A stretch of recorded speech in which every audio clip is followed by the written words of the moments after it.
What's up, y'all? You know what time it is. It's about to be that time. Hey. What's up, guys? 10:33. Okay. New beginnings. New place. Previewed it a little bit in the stream we did the other day where we watched episode 1000 together. And I also put out a video yesterday, a very delayed video for 1032, talking about all of the sword agenda that came out. And today I'm early. And the idea will be to be on time for the foreseeable future. But we'll see. We'll see. Has Randy Late been retired?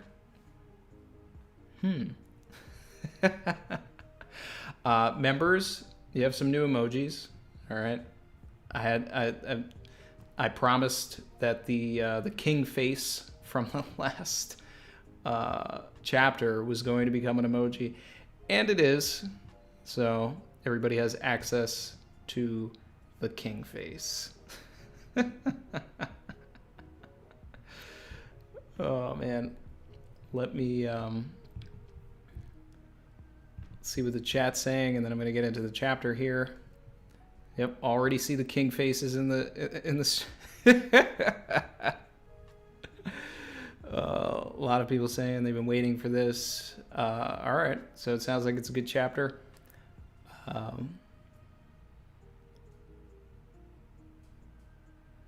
Jurgil's review of the last chapter was amazing. The Joy News thing, I just watched it last night. I even had to comment. It was so original. I loved it.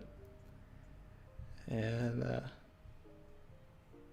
yeah, look at that. Look at those new emojis. We in here. We here. Oh man. All right, so I'm about to pull up the chapter, and let's give this a go.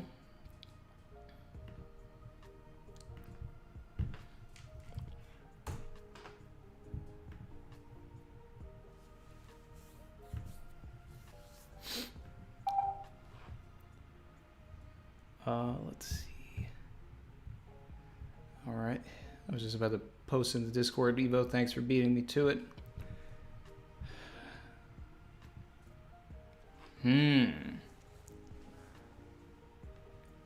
Chapter title: Shmotsuki Kozaburo.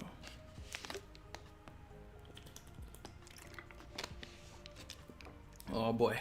All right. Let's get this OST popping. Chapter 10:33.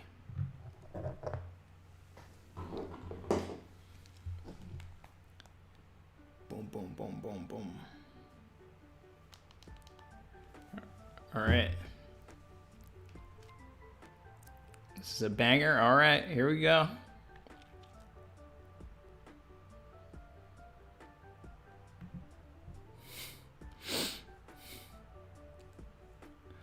We got Tashigi and Smoker cover request. I want to get back to the canon cover stories. These are fun, but I want some spice. I want things to get a little spicy. It's about to get spicy.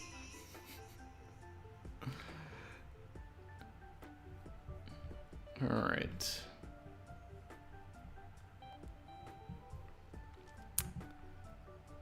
For some reason, I'm having an issue loading the chapter, so give me a second here, guys. Shout out to the almost 300 people in here. I hope everybody had a good holiday, by the way.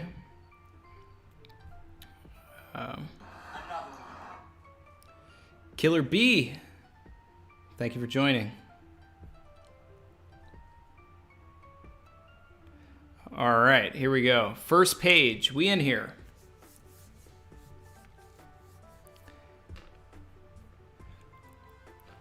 All right. Enma, stop draining my energy. We're back to Zoro versus King. Take the boy, put him on top. It's a Zoro chapter. Alright. Matter of fact, I have the king over here on the table. I didn't finish putting him together, so we'll do that.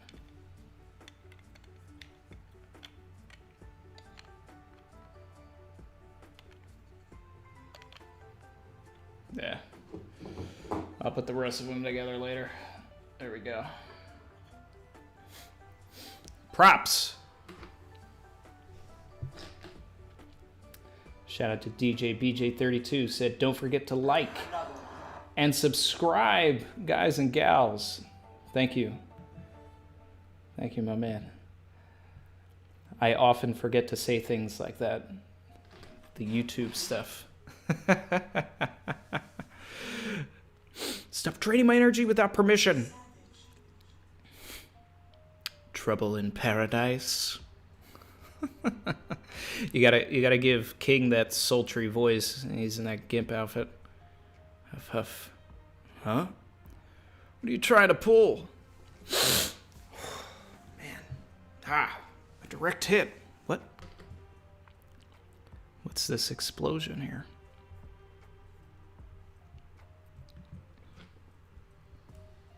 Okay. Give me a second, guys. I'm gonna open this up in a different browser because it's giving me an issue.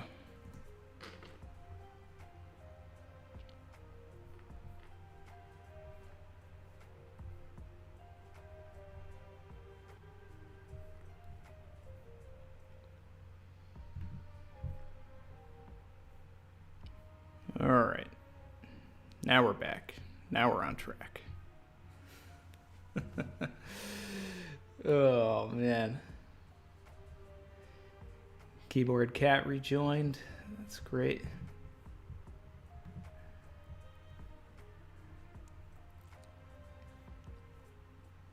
Ooh. Some Sanji stuff. Oh, man. Oh, I do have the apron nearby. I was like, oh, man, do I not have the apron? Skull Dome. Left Brain Tower. Pleasure Hall.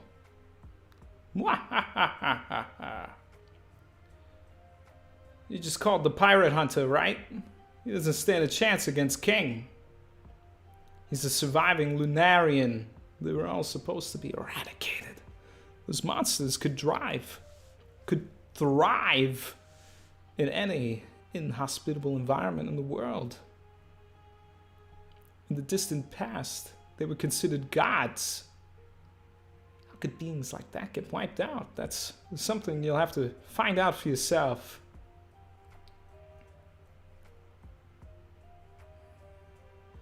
Alright, Queen goes to shoot one of his lasers, then we're back to some Zoro stuff here.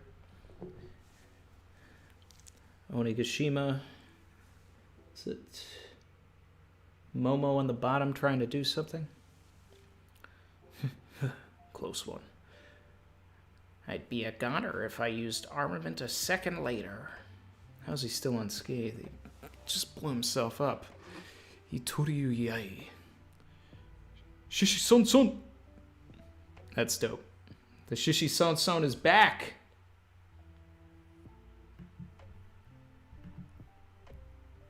Someone in the Swaboosh said, Christopher Wall Queen. Love it. Oh, man. Oh, he's bringing it back. The Tempura Shigan. Nothing? No way, that was one of my strongest techniques. Stop it. Enma! Not now! Ooh, Zoro got hit.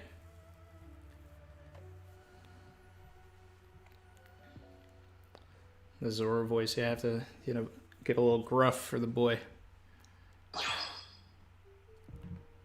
Shout out to Andy Wiharta. Thanks for subbing.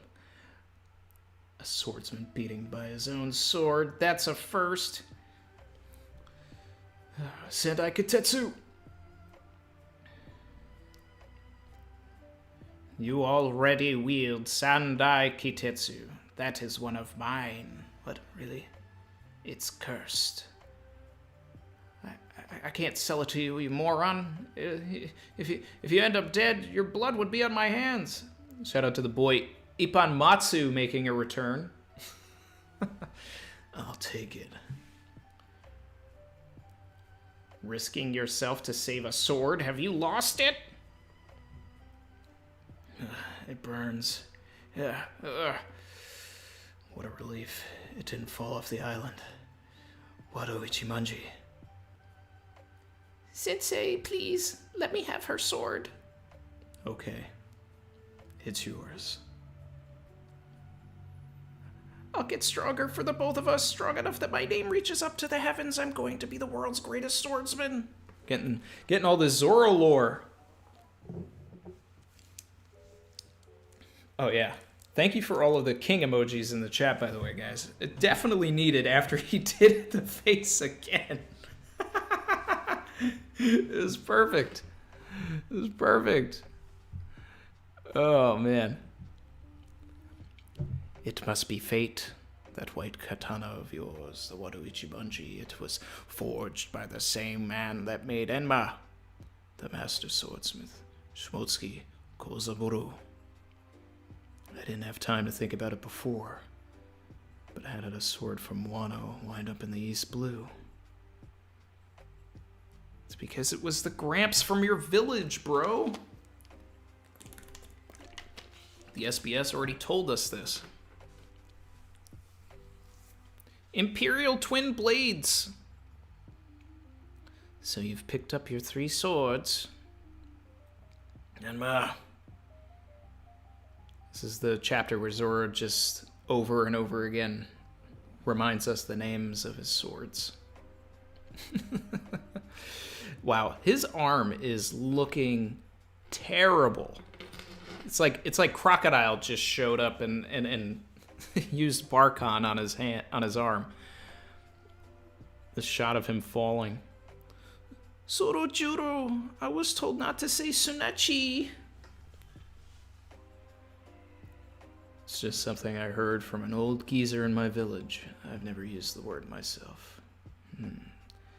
That geezer always sat by the shore. I never bothered learning his name. Another one. Shout out to Anthony Rieger. And I only found out he was Kuina's grandfather after he croaked. The master swordsmith, Shimotsuki Kozaburo, left this country illegally over 50 years ago. Ooh. Oh, I'm not ready. Oh, this looks like a flashback. Oh, this looks like a flashback. Oh, man. Shout out to my Schwarn K. Oh, boy. Oh, boy. Oh, boy. Oh, boy. What's up, y'all? You know what time it is. It's about to be that time. It's about to get spicy. Ooh. Ooh. Ooh. Zoro lore. 13 years ago. 13 years ago, the East Blue, Shimotsuki Village, Zoro's hometown. Shimotsuki Dojo. Ha! Ya! Snatchy! It's a battle cry that gives you courage. I don't think I'll use it. It sounds weird. Say, old man, is it true you were a samurai? Everyone at the dojo says you were. Quiet, boy. You're gonna bring the Marines down on my head. Why would the Navy care? Village geezer. What's up with this guy's, his, like, unibrow here? None of your business. Now scram, you snot-nosed brat. Screw you, you useless old windbag. Oh my god. It's about to be that time, guys.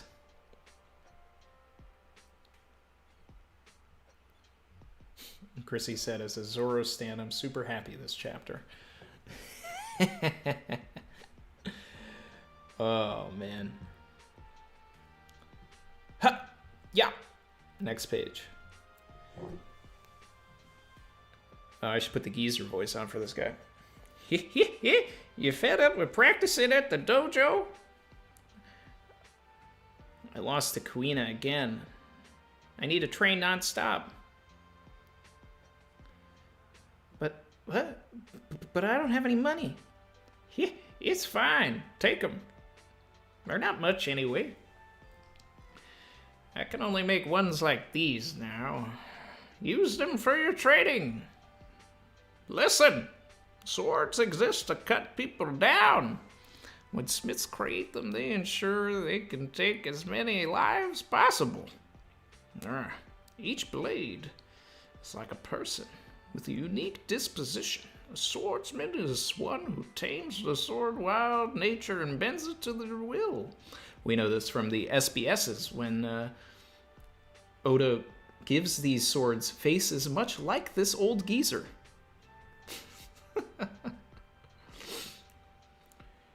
It's a joke that deadly swords are believed to be cursed. That's just how named blades are.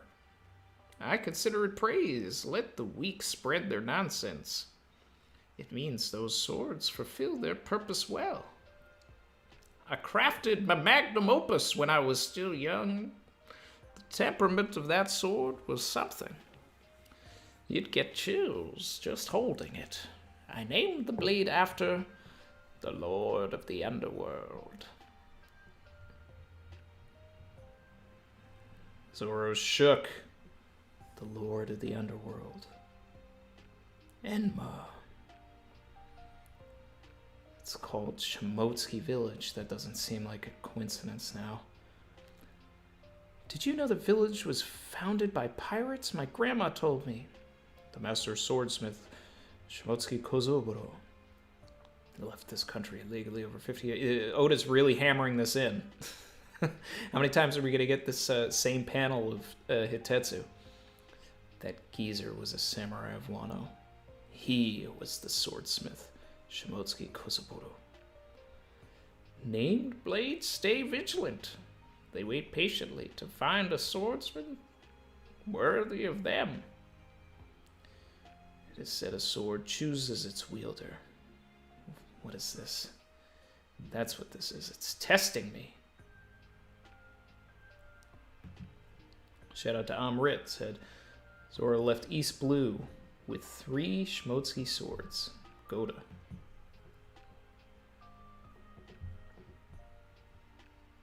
Sword isn't acting out of malice. That means I've just not been measuring up to its standards. You're telling me Odin was easily able to wield you? Even while this much haki was pouring out of him? Is that it, Enma? Looky here, it's the pirate hunter. King! Help him take his head. We're sure to get a promotion if we do. What do I do? I can only appease it if I keep going all out with my haki, but that could kill me. No. That's how it's meant to be. Conquerors! Conquerors! Zoro using conquerors!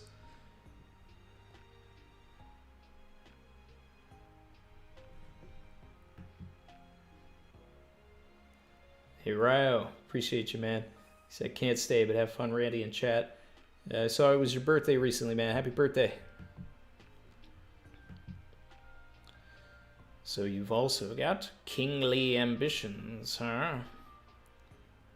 World's greatest swordsman. That's perfect. The future king of the pirates wouldn't settle for anything less. I guess you're right after all. I made promises to my captain and my oldest friend. Surpassing limits. One Piece. 1033. End. Looking at the color pages here.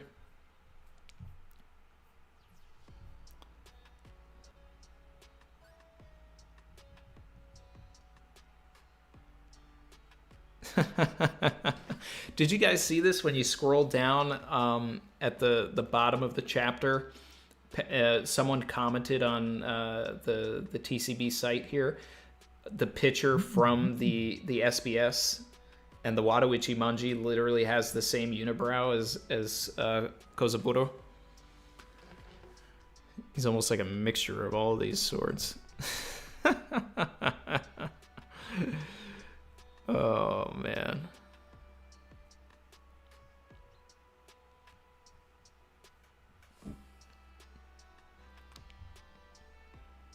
This is great.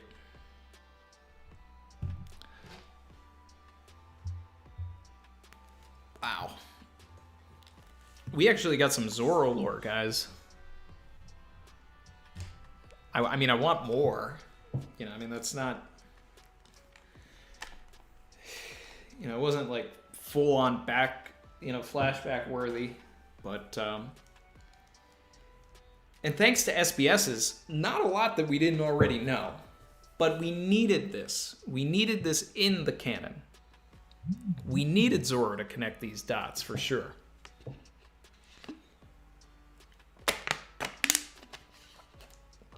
Shout out to T-Bomber74, said the strongest swordsman has made center stage. I mean, if he can master Enma, he's going to be that much closer. Shout out to Nick Can't Snipe. So a cursed sword is just any Meito that has faced a lot of blood in battles? I don't know. After the SBS, the Kozaburo thing didn't hit.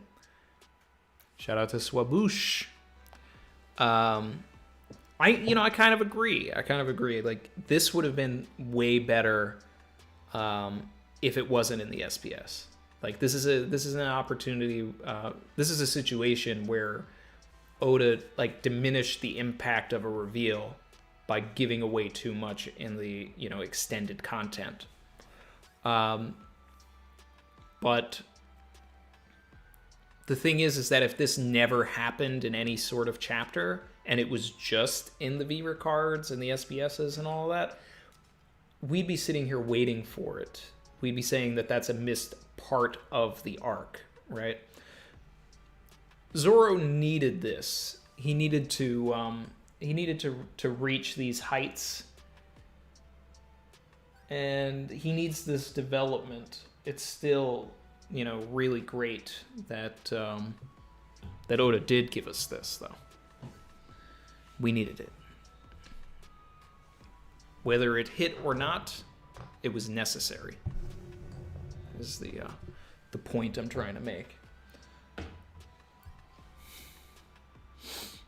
Shout out to Mark Creasy, my guy, said, happy holidays, my man. Happy holidays to you too and everybody in here. Honestly, I couldn't even analyze this because it was just pure hype. Also, the bro love Zoro has for Luffy is undefeated. It is always undefeated. One of my favorite things is when he just says captain, like even that moment, right in Romance Dawn, right at Shellstown, big shout out to that. Shout out to Chin, a guy I remember for 7 months, said, Randy, I believe Odin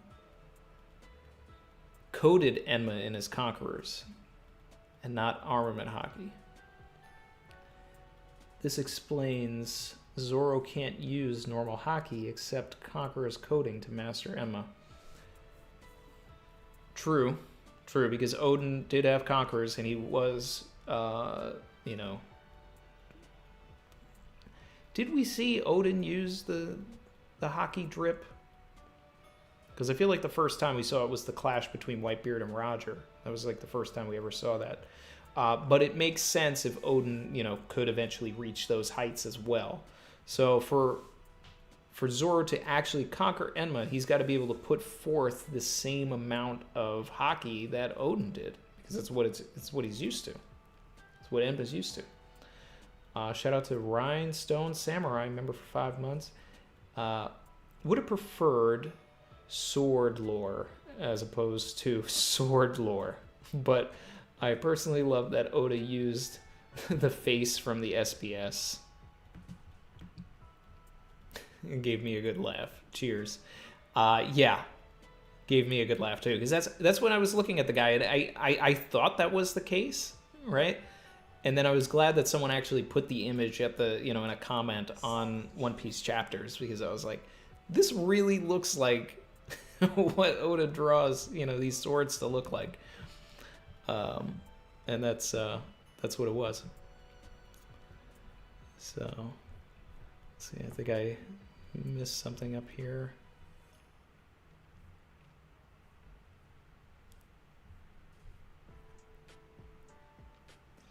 Nick Can't Snipe said, Oda really be like, Curse Blade?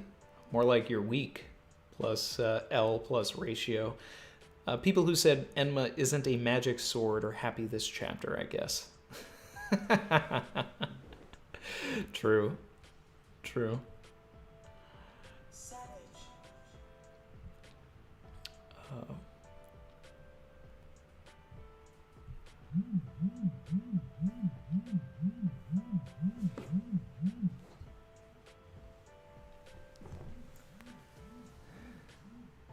Can we get a Steve Buscemi King?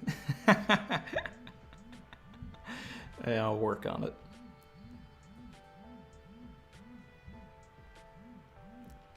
This is a jam-packed arc. Kuina didn't inherit the unibrow.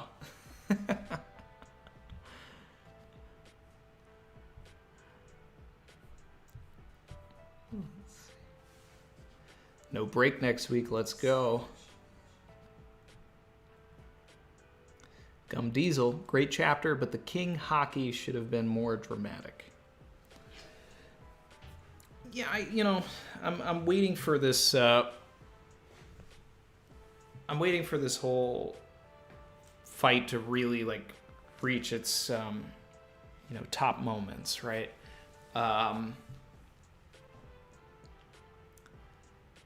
To me, I still feel like Zoro's best battle in the entire series was against Mr. One.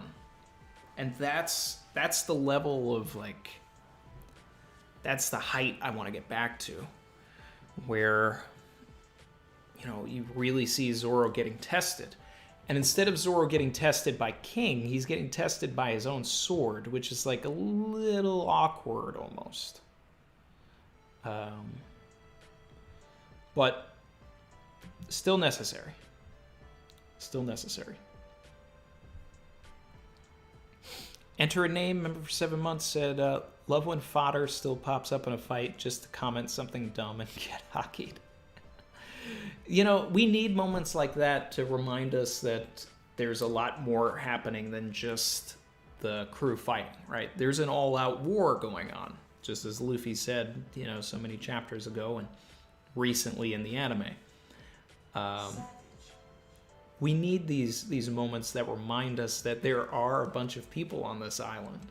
So there shouldn't really be anywhere to go on Onigashima where there isn't a ton of people, because there's literally over 30,000 people that are supposed to be a part of this right now. Shout out to Keyboard Cat, who said, a stupid theory that I can't get out of my head. How would you feel if Toki and Ryuma were Zoro's parents via time travel shenanigans? No. No way.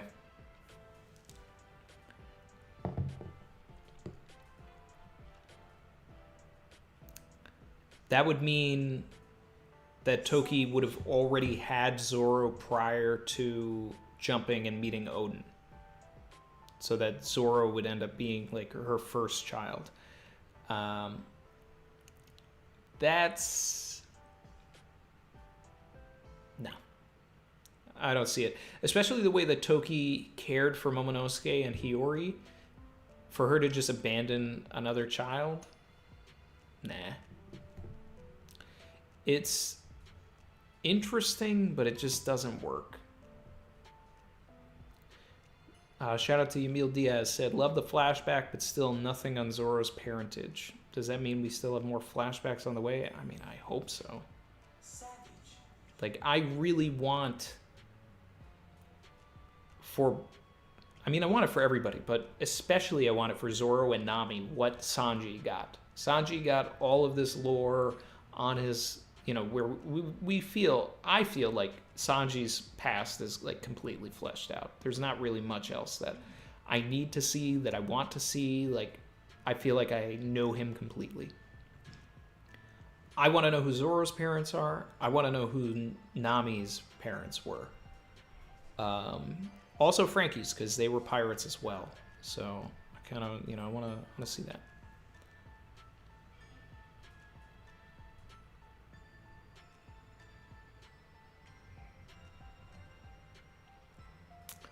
Off the Panel Podcast said, hey Randy, I believe the Cursed Blade's main factor is the swordsmith using hockey to create it.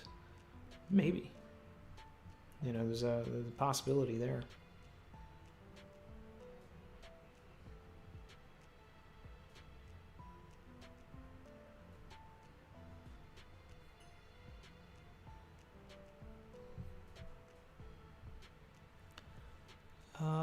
Let's see. JA650 said, I can't wait for more of Zoro's past. I'm right with you. Definitely. Shout out to Klaus Huber.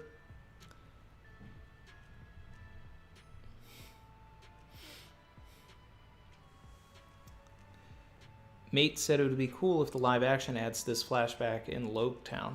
I doubt we'll see this particular flashback in Loketown, especially since all of those scripts have been written.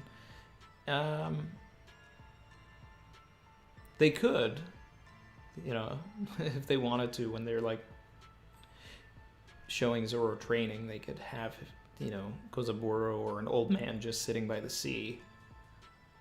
That's all I would really do, is just have a shot of like an old guy sitting by the sea. And then if they wanted to be smart, they would shoot it and save it for later. But, we'll see. My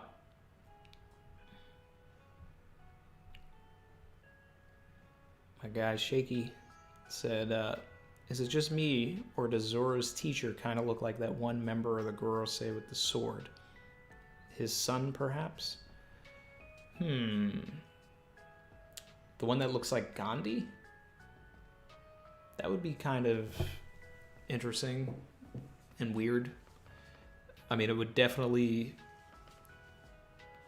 I mean, that only really works if those guys have been alive for centuries, which is a going theory. But maybe a brother,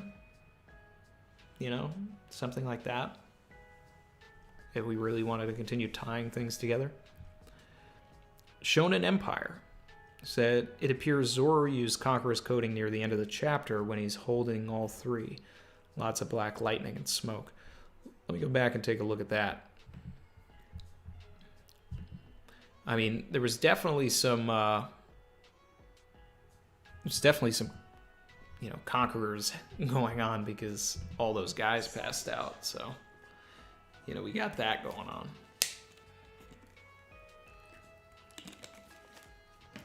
Guys, we got some Zoro lore. But we need more. More Zoro lore. More lore! Oh, yeah. Yeah, we do have some black lightning coming off of these swords at the end. Thank you for pointing this out so I could look at it. And it's not just one sword either. It's all three swords. Oh, this is nice. I like this. I missed this detail. Zoro's ready. Zoro's ready. These guys passed out because he put conquerors on his swords. Oh, I'm here for it. I love it.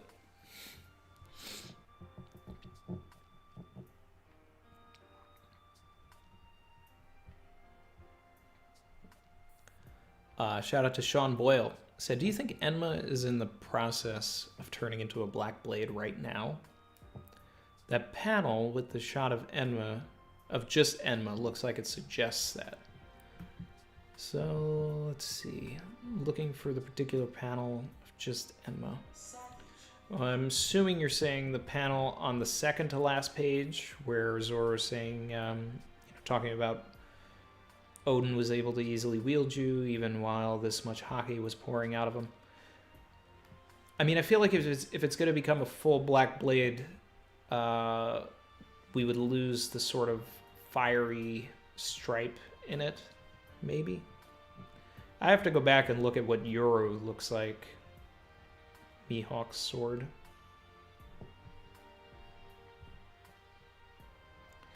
I mean, when I look at these other swords that are being shown, they have the white stripe on the end indicating that, but on Enma there is no white stripe. But that really could just be Zoro having armament hockey on it right now and like also coding it. So I think it's going to be a really big deal when Zoro turns his blade black, and we're going to know because there's going to be some sort of an indication, because there's no way for Oda to expect us to understand that a blade turned black without him mentioning something. And I don't know if it's going to happen in this particular fight. I think that this is the setup for it to happen in the fight in the future. I think it could happen against like Shiryu maybe, so that he's ready with black blades to go up against Mihawk. That's a possibility.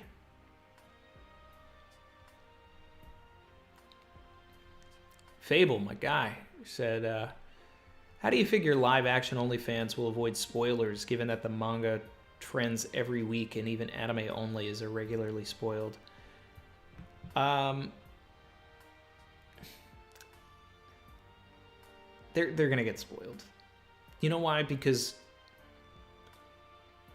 people are going to say they're starting to get into the series and they're going to watch the live action and they're going to comment their journey on like Facebook or Instagram or some sort of social media or even Twitter. And then there's going to be that jerk that just writes, Ace dies. Like I see it all the time when I'm on like social media. There's like all these people that are happy, like, hey, I'm starting One Piece. And someone just like floods with a bunch of images of spoilers, or, puts like a really long, like heartfelt comment, and then like in the middle of it just puts Ace dies. So as you're reading it, like you're getting spoiled in the middle. Like there's so many just like awful people out there. So they're gonna get spoiled. It's gonna happen because you can't, it's like it's gonna be up to the live action fans to enjoy the first season so much that it makes them want to seek out the manga and the anime. So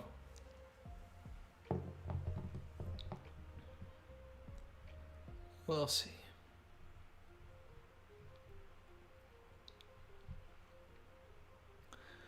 Yamil Diaz said, so why did the government want Kozaburo? Because he's from Wano? Because he was a pirate? Could it be related to Kaido's backstory? Hashtag sword piece. Yeah, back-to-back sword piece. Sword last week, sword this week. Different swords. That's a good question.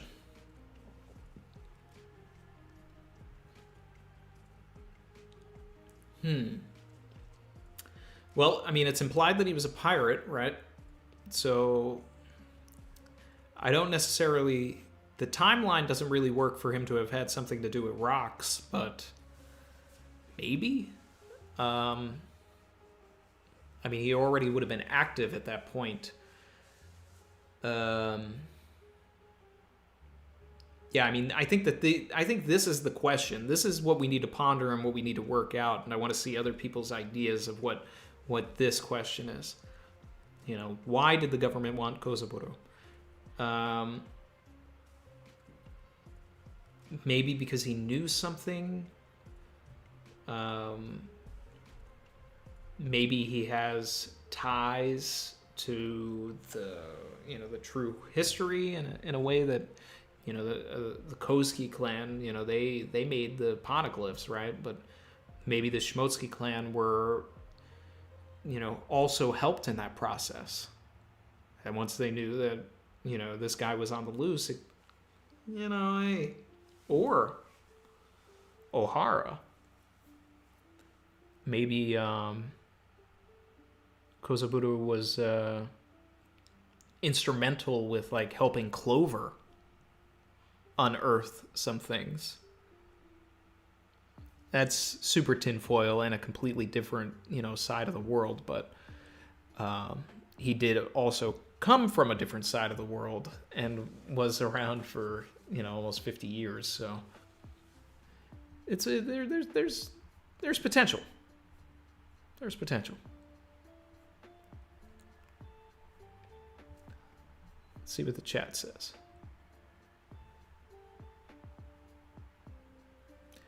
East Blue Drew said, I feel like Kaido is beating Luffy's ass off screen. Probably. Chen said, how did the old geezer die anyway? I mean, probably natural causes. He was an old geezer. And Safama said he had to go. Appreciate you being here, man. Dizza said, gotta reread the chapter with the Zoro OST. Makes it a 15 out of 10. I'll probably go back and do that. I mean, I had the OST going, but I had like just, like fight music. But yeah, I think I'll when I do a reread of it, I'll pump that at Zoro OST for sure.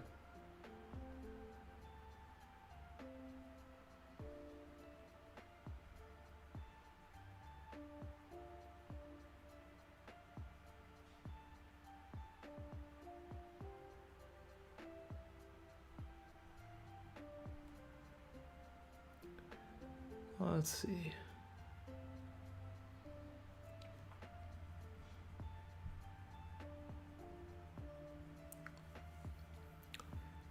Very motivated said, Master Swordsmith with knowledge and experience working with rare resources from Wano. They could have wanted his knowledge. Good point there. Good point there to make... if my theory about Vegapunk being like some sort of indentured servant to the world government based on his brain is true, then it's possible that they wanted Kozaburo for the same reason, that they wanted his knowledge and like they wanted to basically work him into the ground, making swords for them, right? That's possible.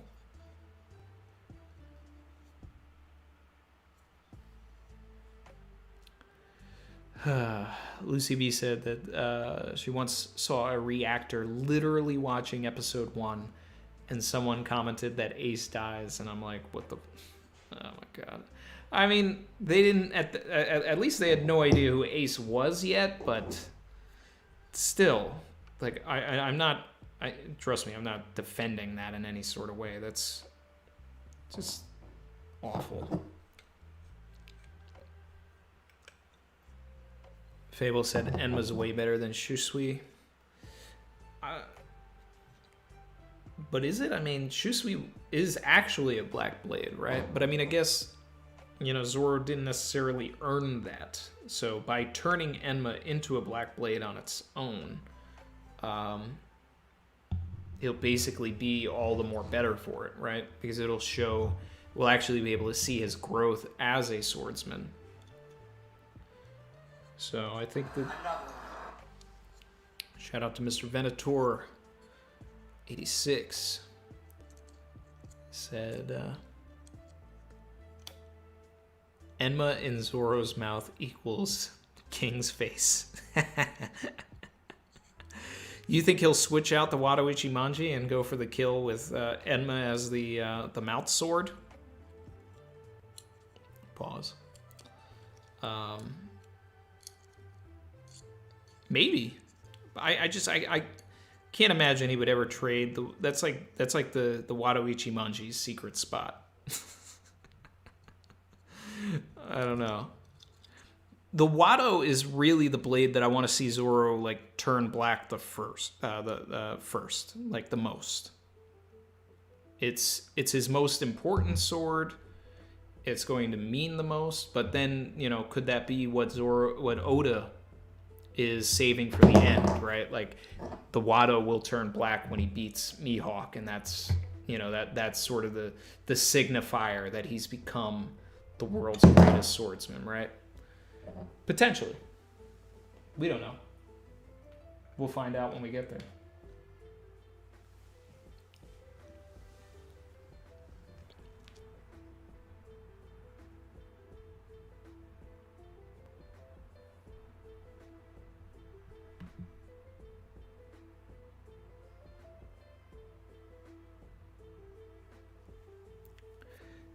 Gamer for fun.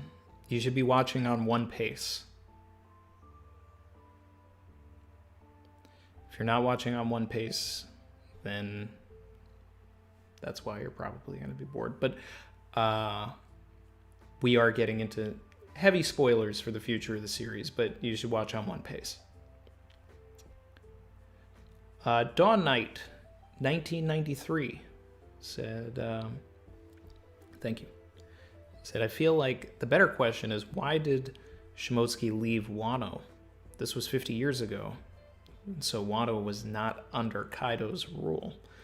That is a good question. Because at that point, it would have been under the rule of Odin's grandfather, most likely. Yeah, that's interesting. Why would he have wanted to leave? You know, because it doesn't seem like he had any sort of lofty ambitions of trying to figure out how to open the borders, but maybe he did, and he just realized... It's about to get spicy!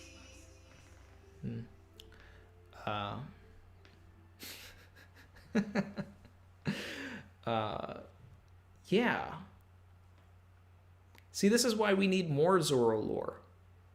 This is one of those chapters that just... you know, solidifies that One Piece is going to be going on for another 10 years. You know, we get some answers. We get one answer and 3 questions.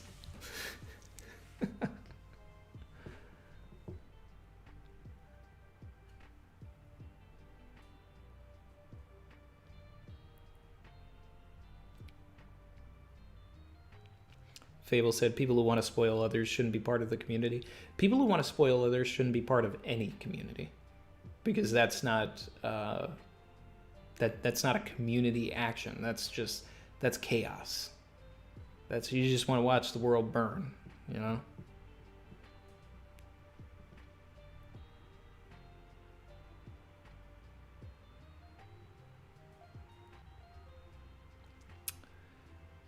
Namit said, why didn't Shusui test Zoro the way that Enma is testing Zoro? There's definitely something to be said about that. And, you know, there's also a way to look at this chapter and sort of wonder if what they are saying is that Enma is not meant for Zoro. Right? It may help him defeat King, but I still think that there is a possibility where he leaves Wano with Shusui again. Right? Because Enma is Hiyori's sword. It's not Zoro's sword, even though it's been gifted. But considering that there is a direct line from what seems to be Ryuma to Zoro, it's possible that that's why it felt so natural in his hand to have Shusui. So there's a lot of possibilities there. There's a lot of stuff to kind of unpack with this sword business, and then there's still the Nidai Kitetsu that needs to get addressed, right?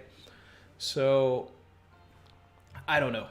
But I'm also really among the camp that really wants Hiyori to just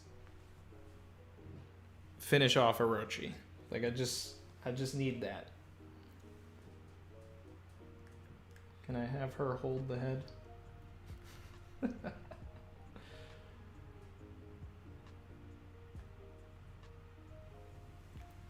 gonna take too long, but Savage.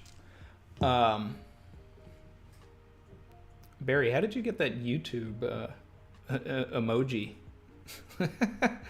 Barry wrote, like the stream, and then I put the YouTube logo. That was cool. I've never seen that.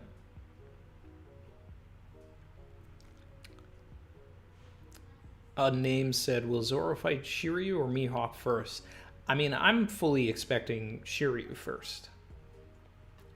But, yeah. Harry G said that he's currently rewatching with One Pace and that he's on Shabandi now. Shabandi. That's cool. Enjoy, man. It's Dressrosa hits different on One Pace, for sure.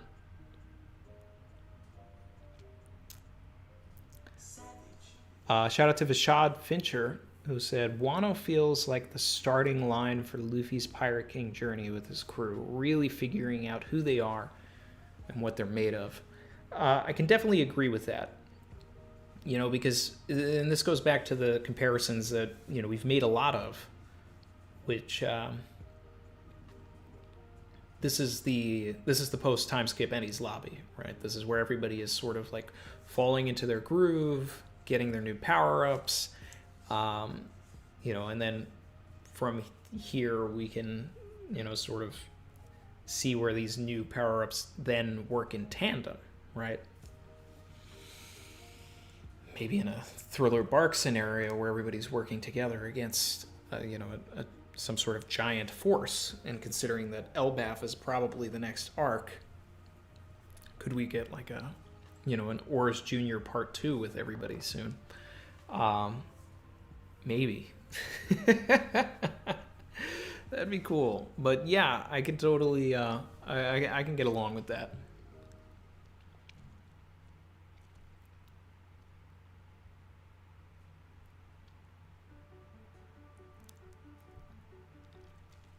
Shout out to Patrick Fowler, member for 7 months, said, interesting that it seems like Kozaburo made Zoro's 2 original unnamed swords.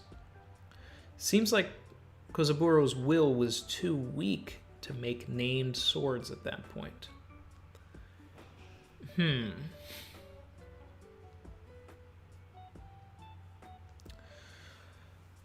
I think it's probably more so that Kozaburo chose to be forgotten.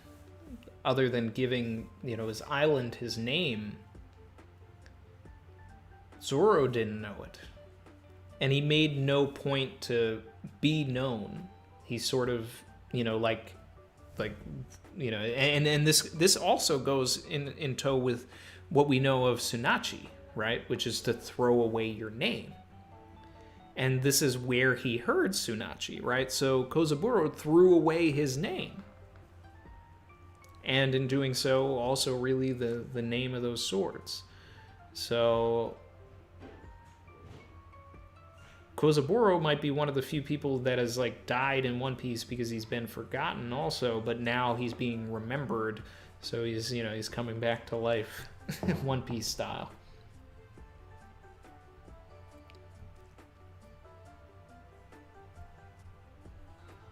Who made Shusui? Someone like 1,000 years ago.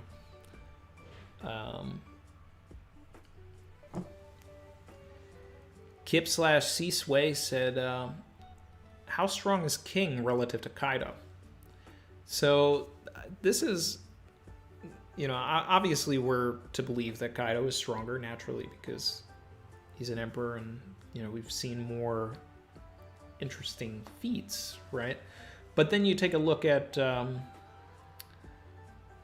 attack that Zoro used in the previous chapter, the Kala Sutra. Like, I mean, that was that's what Zoro did in like 1003 or something, right?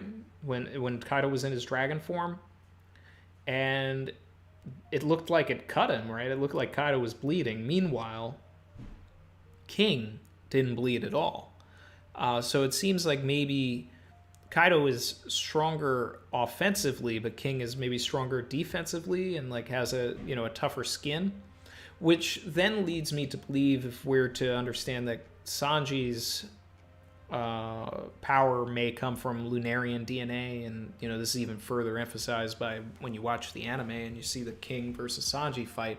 The way that King, kicks Sanji with fire is very reminiscent of like how Sanji now uses Diale Jambe without having to spin. So could it also be that the Germa toughness, the Germa durability, is actually also tied to the Lunarian DNA, and that they're just naturally durable people? I feel like that's a possibility as well. So in doing so, we'd also get that thing that Oda loves to do, where anytime he one-ups Sanji over Zoro, he finds a way for Zoro to one-up Sanji like immediately after.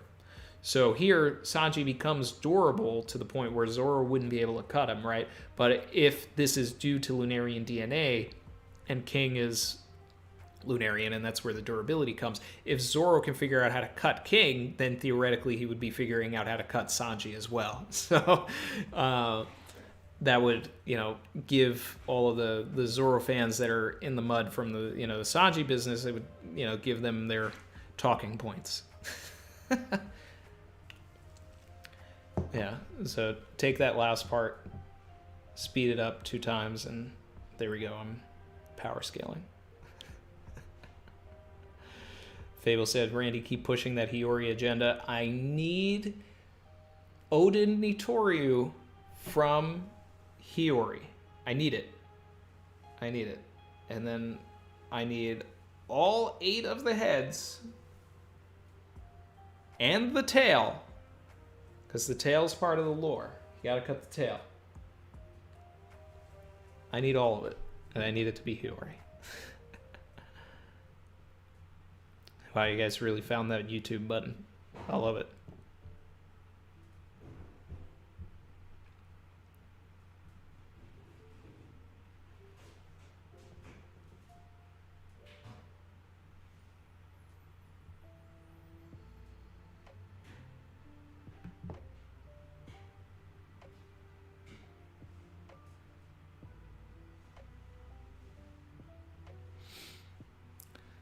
Gamer for fun, just watch it.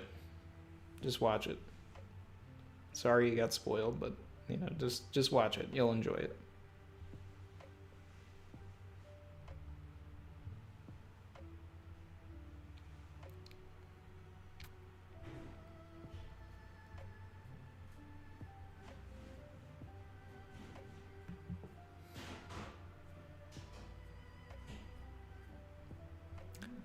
Galaxy, you don't need to time out that guy.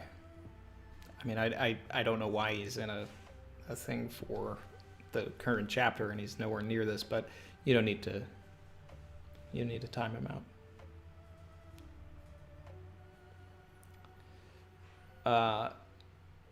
Chen said Hiyori's only got 1 sword. Randy, what's the other one? Well, if she gets Enma from Zoro and has Ami no Habakiri with her, then we get Oden Nitoryu from Hiyori. And I need it to have been taught to her by Denjiro. I want it. Okay? It doesn't, like, it's a very strong desire. All right?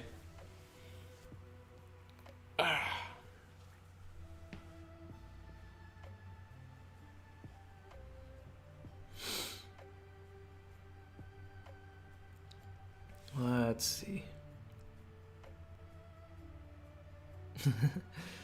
Soccer Smith, ZKK still in the mud though.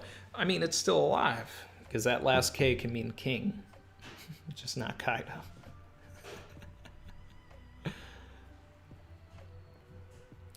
Enough with the Lunarian DNA in Sanji. It's stupid, said Garp's Fist of Love. I don't think it's stupid. I think that there's a lot to it, and I think that everything that the more we get with King, it just sort of helps solidify it a little more.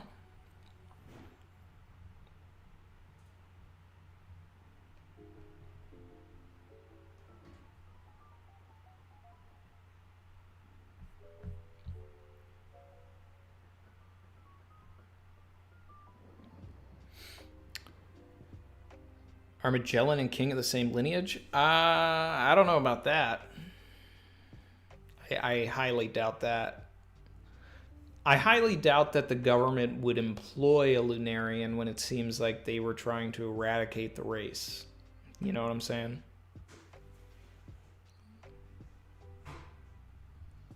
I don't think we're going to see any Lunarians in the Marines. Just like we wouldn't see any O'Harans in the Marines.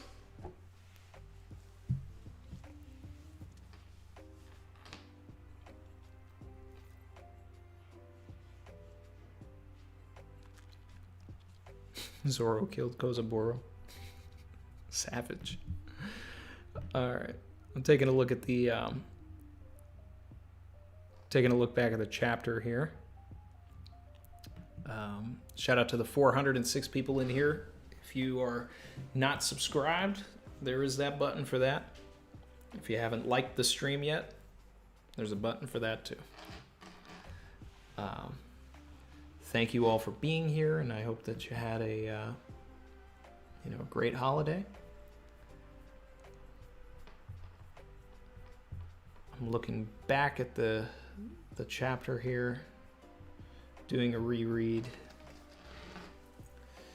to myself, not out loud.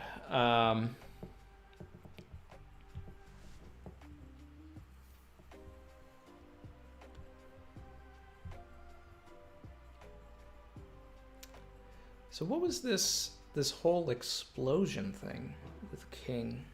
Like, this was weird.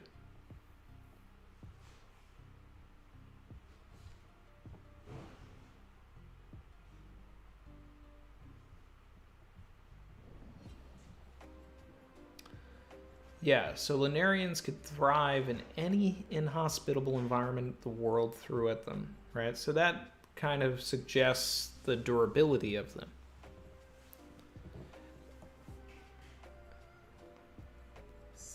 I don't know, the more and more I think about it, I really think that it's Lunarian DNA that was spliced into the Germa. It just makes the most sense. Shout out to Jacob for subscribing. Thank you.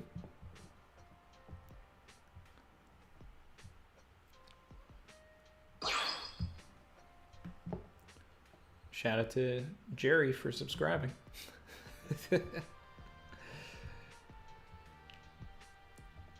Appreciate it. My favorite panel in the whole chapter is definitely the Lion Song page. The Shishi Son Son. It's visceral. It feels great. It's one of my favorite Zoro attacks, period.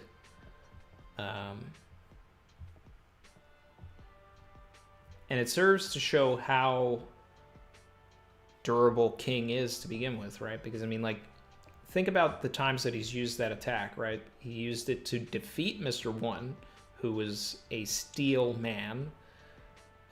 He used it against Kuma and actually, like, ripped the steel that was, modifying his body, right? And now used it against King, and it did nothing. So basically, once Zoro is able to finish this fight and beat King, he's going to be that much closer to being the world's greatest swordsman and being someone that can cut diamond, just like Mr. Once asked. He is going to level up so much at the end of this fight. This is, as I'm rereading it, this is a way better chapter than it was on just a first read. This is what we needed. We need to see Zoro struggle because he has not struggled in the post time skip. Everything's been coming so easily to him.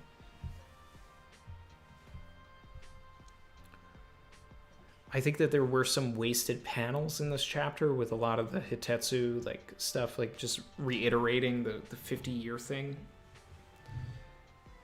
We're smarter than that. We're smarter than that. We got it the first time. That was, 3 panels of Hitetsu when we only needed 1. We could have had 2 more panels of lore.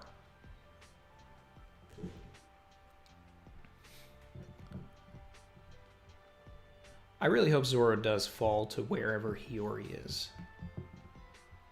Need that. Shout out to Alex Gregro, who said, lion song with an adjective. King Recon. That's what Recon said about it. You know, you add an adjective to it, it's lethal lion song. So is it Hisatsu Shishisonson? I mean, in that case, like, it really should have done way more damage.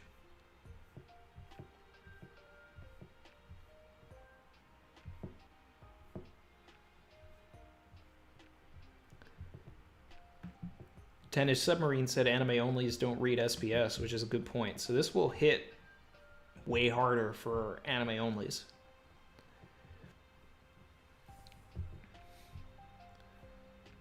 Back to the flashback part of the chapter.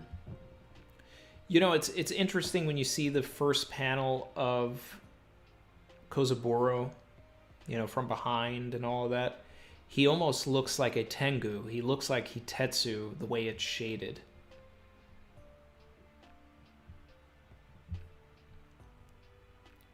It's kind of interesting that way.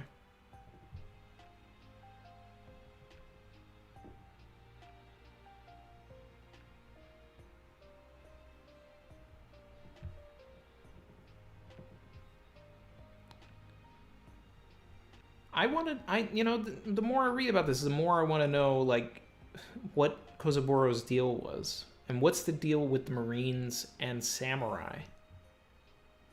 Like, was there some sort of an event that Kozaburo was a part of, you know, that really made the Marines, you know, have their ideas of what Wano is or isn't, and, you know, that basically feeding the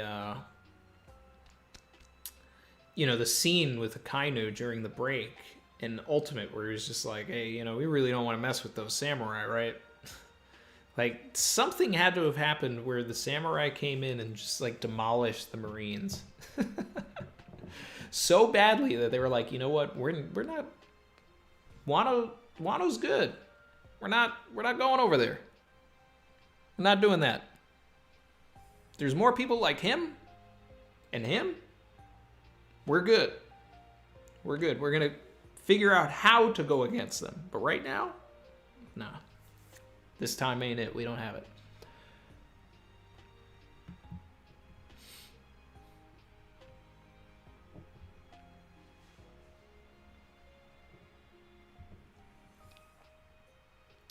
Swordsman is one who tames the sword's wild nature and bends it to their will.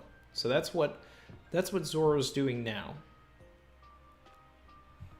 He's trying to bend this sword to his will, but the thing is that, you know, swords also choose people. So it's like, so swords choose people, but then you can bend a sword that you didn't choose to your will, which is, you know, kind of defeats the purpose. But I guess that's Enma is not intended for Zoro, period. That's why he's having such a problem taming it. It didn't choose him, so he has to bend it to his will.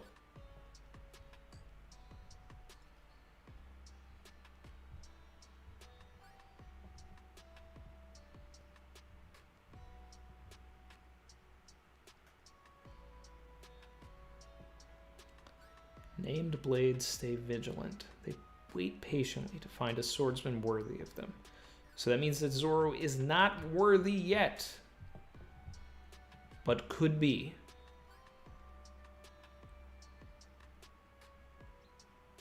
Yeah, Zoro even says it himself. The sword isn't acting out of malice. That means I've just not been measuring up to its standards, right? So it remembers the way that Odin carried it. It remembers being in the company of goats like Roger and Whitebeard. So Zoro has to stand up to that, which is why he thinks and remembers at the end the promises that he made to Luffy and Kuina. See, that's where Oda's going with the theme of the chapter.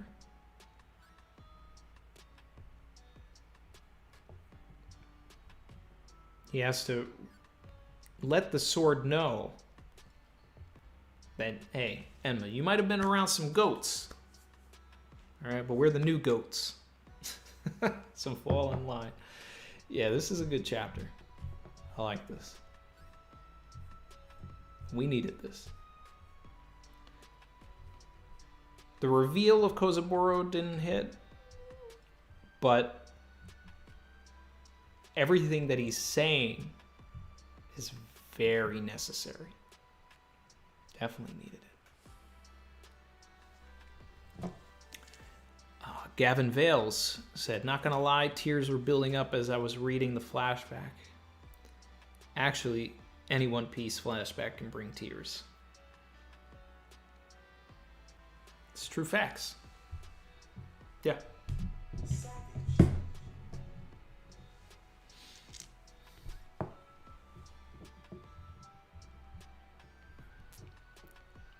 We got Zoe in here yelling, ah, real monsters.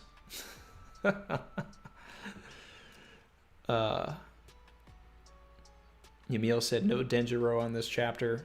Yep. I even had him on standby in case he showed up in the chapter. I was like, let's go. I don't know what Oda's plan for Denjiro is now. So Oda saw that we were catching on. He saw that we were catching on. 9:31, Sanji pulls out the raid suit to use it for the first time. 10:31, Sanji destroys the raid suit. 9:32, Orochi and Hiyori together for the first time. 10:32, Orochi and Hiyori reunite. So this chapter was supposed to be the return of Denjiro. But Oda was like, you think I was going to do 100 chapters in a row 3 times? Nah. Gotcha. Lucy B said, I missed Zoe's super chat. Oh, I'm sorry, Zoe.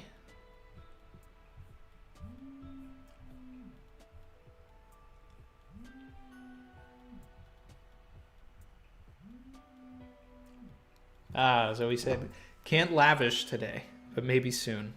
Big Rex. Zoe needs more souls. Also, Tashigi cover on a chapter with Kuina. Okay, Oda. Hiyori peacock fruit, by the way. So I love that, right? Imagine if Hiyori got to Onigashima because she has the peacock fruit and could fly. I'm totally here for that because we don't. I don't believe that. I don't believe that Marco is our pheasant at all. I don't. I love Marco. He's one of my favorite characters in the whole series, but he just seems so uninvolved.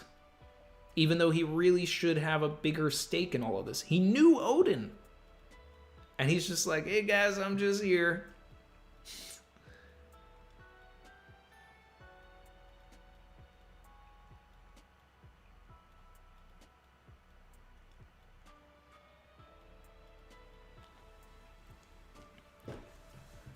So, I'm here for it. I'm here for Hiyori peacock fruit for sure.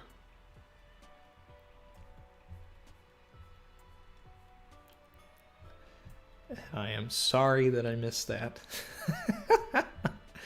I don't like missing super chats, guys. So I appreciate when people let me know. I want to make sure that everybody gets read.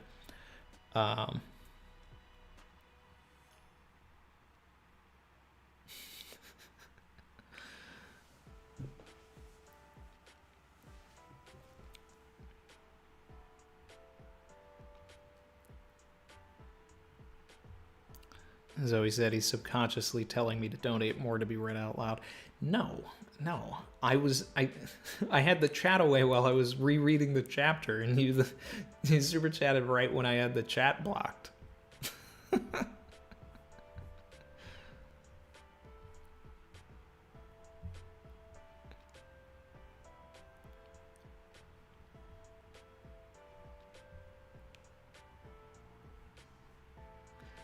I'm loving everybody using the new king emoji. It's so good. It's so good. So I want to hear what people think about I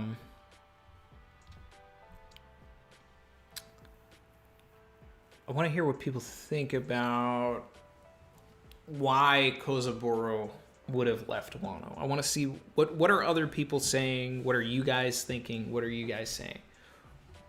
Why did Kozaburo leave? And why was he wanted? What's the word on the street here? I've already said, my piece and my thoughts, but I want to hear what you guys have to say and then sort of buoy off of that.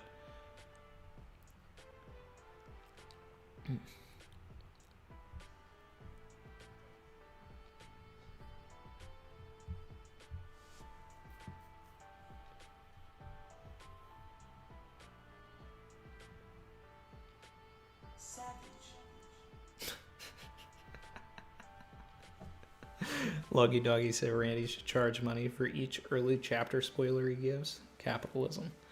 Well, I mean, if that was the case, then I should actually charge interest on things that I spoil a year in advance, like Sword versus Shield.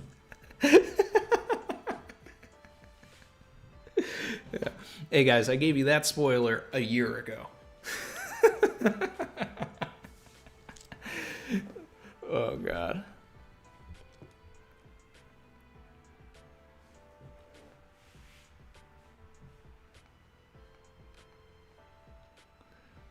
Balance has been achieved. The will of the Yonko is sated.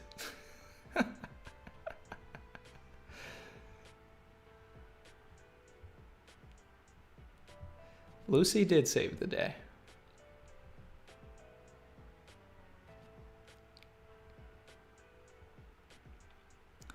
Patrick Fowler said, if a goat like Odin didn't turn Enma and Ame no Habakiri into Black Blades, then it must require more than just having Conqueror's coding and bending the sword to your will.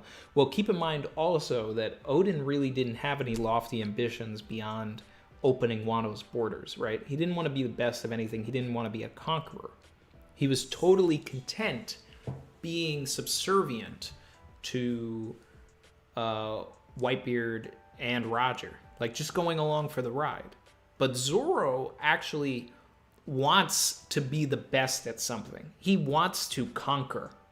He wants to conquer these blades. He wants to conquer every blade he sees. So that's really the difference. Odin was just like, hey guys, yeah, I'm Odin. He's really and I think that there's, and I want to wait until Wano is really done to see exactly the way that it sort of pans out. But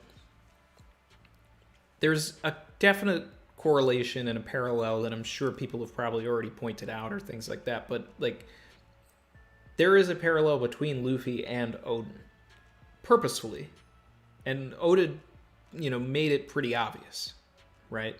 Odin led 9 people, Luffy leads 9 people. But the thing, Odin's big downfall is that he tried to do everything by himself and he didn't rely on his team.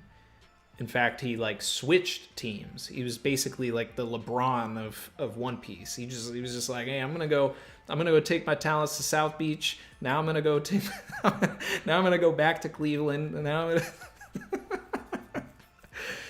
whereas Luffy was just like, no, this is my squad. We're ride or die. We're taking this to the end. And that's why Luffy is going to succeed, where Odin didn't, right? Because Luffy is the Jordan, right? Just sticking with the bulls, riding his whole career out and solidifying himself as the true GOAT. For anybody that understands American basketball.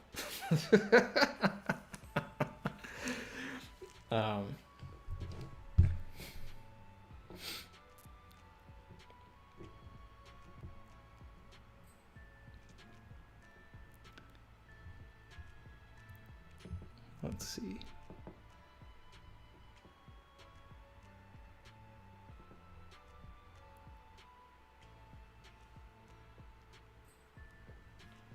Eva Warrior said Kozaburo wanted to see if he could expand his swordsmith skills abroad, but found no other country that did it like Wano. Maybe. That's interesting. Galaxy Vita said he got into a fight about the nature of swords. His blades have too much bloodlust and are made to cut everything. Marines want him because he already made one blade for an Elder Star. Ah, interesting. Okay, so the Gorosei guy you think has a Kozaburo blade.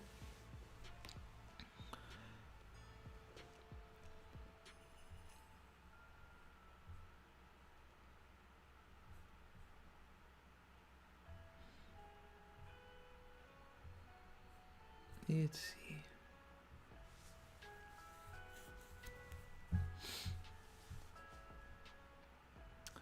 Off the Panel Podcast says probably was an infamous pirate. Yeah, but why? What did he do? Maybe Rox knew something about Wano, went there causing Kozaburo to leave. Maybe why Kaido then knows something about Wano. I don't know. I mean, there could be something related to why Wano is important. Yeah.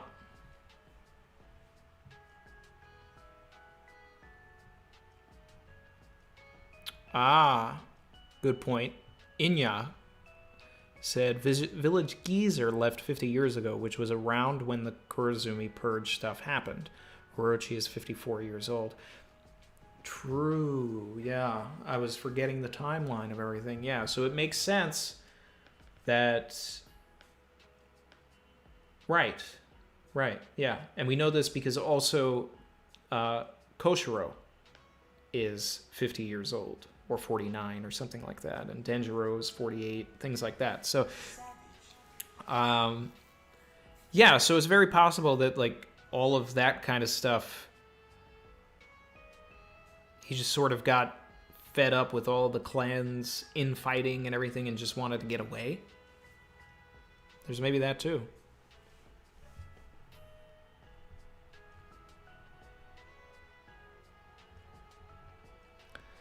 Patrick Fowler said the will of sword and swordsman need to align. Enma wants to know if Zoro's will aligns with its purpose. Odin's didn't. He just fed it blood and hockey. Interesting.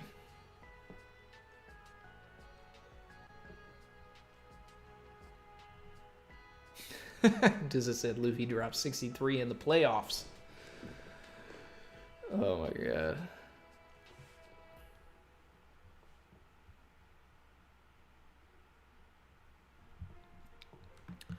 Shout out to Scout, who said, could Kozaburo's ship leaving be what inspired Odin to want to leave? Odin would have been 9 at the time. Interesting. That would be a really cool way to button up Odin's story. That he was, like, inspired by Kozaburo. Like, I'm totally down for that.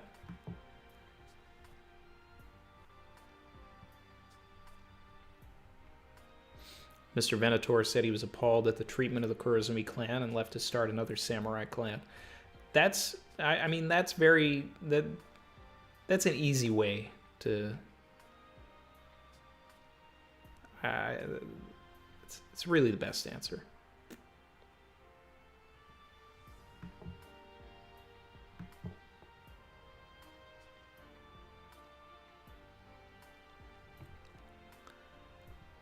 Safamo says, I was arguing with someone on the RFP comments. I don't know what RFP is.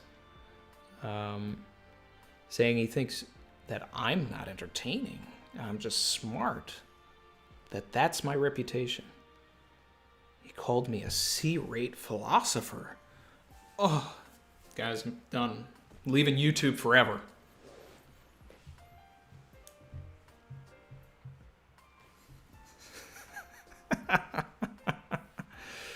Oh, God.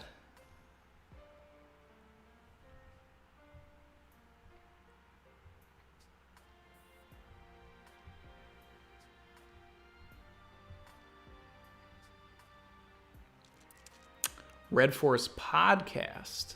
Uh-huh.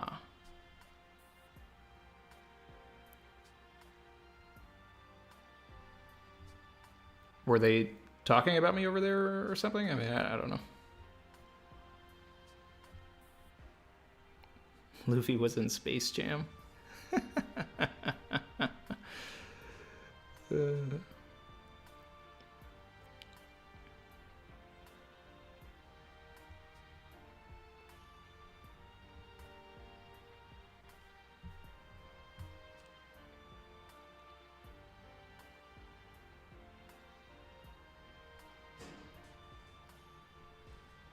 Thank you, Yamil. See, Yamil said I'm at least a B-.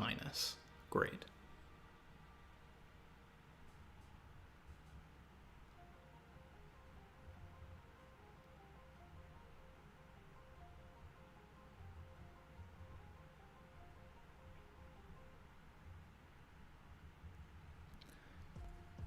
I could care less what anybody thinks of me. I am here having fun. We're talking about One Piece. You know, yes, I'm putting myself out there. I will be critiqued. I will be criticized.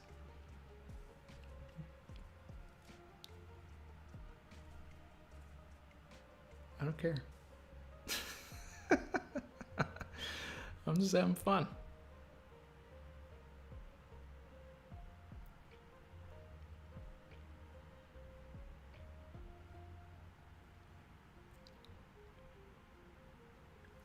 Gamer for Fun, my favorite One Piece backstory. It's probably a tie between Nami's and Chopper's. I know you're only at a certain point of the story, so I can't talk about any beyond what you're at. I appreciate you being here, by the way, Gamer for Fun, but we're also really getting into like spoilers and things about stuff.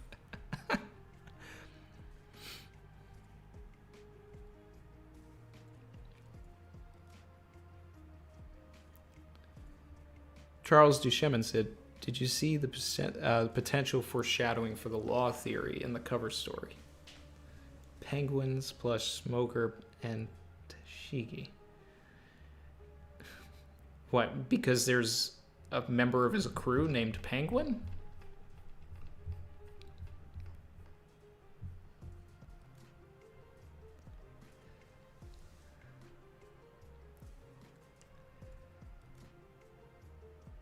I mean, the hat on Tashigi kind of looks like, the hat on, is that Shachi? Penguin? Savage. I don't know. I mean, I'd have to get like real Alex Jones, I think, to turn this into a into a thing, and I'm definitely not doing that. Barry, thank you. Shout out to Barry. Said, Loggy Doggy made a point on Twitter about Kozaburo and Koshiro's contradictory comments. Swords made to kill versus swords that don't cut. It gave me a sword makes the swordsman versus swordsman makes the sword vibes. Any thoughts?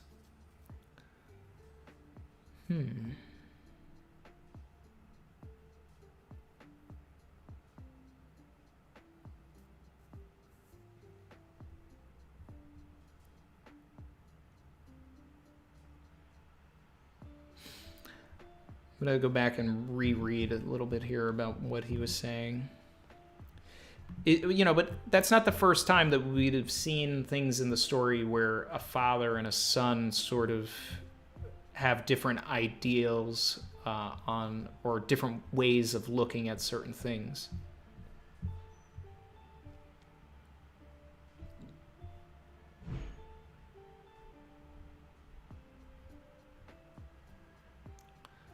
Yeah.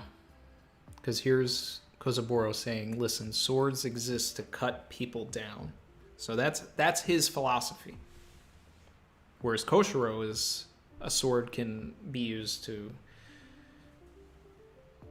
cut something or cut nothing at all. When smiths create them, they ensure they can take as many lives as possible. So this is why his swords are cursed, really, because Kozaburo is not a nice man. He made every blade he made with the intention of it being used to kill someone. So this is interesting, right? Whereas Koshiro has adopted a philosophy more in line with, what we see in the people of Wano, what was echoed by our guy Hyogoro, where they're, it's more of the old way of how to, look at karate, right? Because karate is, meant as a defensive tool, not an offensive tool. It's self-defense, not self-offense, or, no promoting of self-offense here. So there must have been something, I think there's maybe a possibility that Kozaburo did have that same philosophy that Koshiro has at some point, right? But something in the world that he saw, that he lived through, people that he fought, changed him. Something broke him. And whereas certain blades that he made may have been made with love and the intention of being able to protect, eventually became, I'm so broken, and everything I'm making is to kill now. So I'd love to get more into his story to kind of see something like that, because that's a way where that dynamic right there is very rich, and there's a pocket to play in there to like really pull some tragedy from, and I hope Oda does.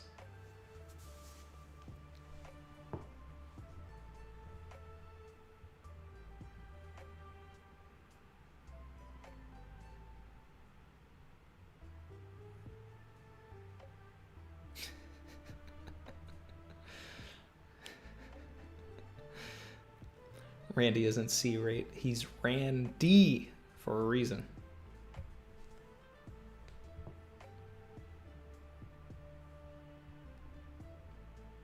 Thanks, DJ Cherry Blossom. Thanks, Charlie.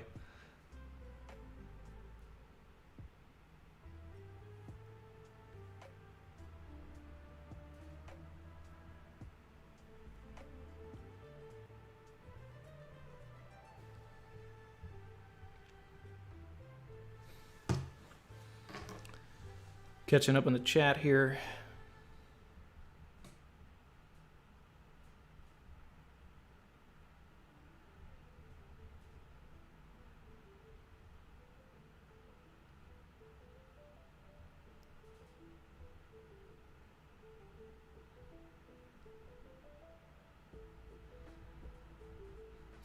So Loggy Doggy said, quoted Koshiro for us and said, a blade that cuts whatever it touches cannot be considered a sword. Yeah, so there's definitely some like between Koshiro and his father, which is cool. You want to see things like that. I don't want to see it with my own son. I don't want to be butting heads with him, but hey, we'll see if One Piece is real life. Will Shusui be used in the future? What do you think? I don't think that we've seen the end of Shusui for sure.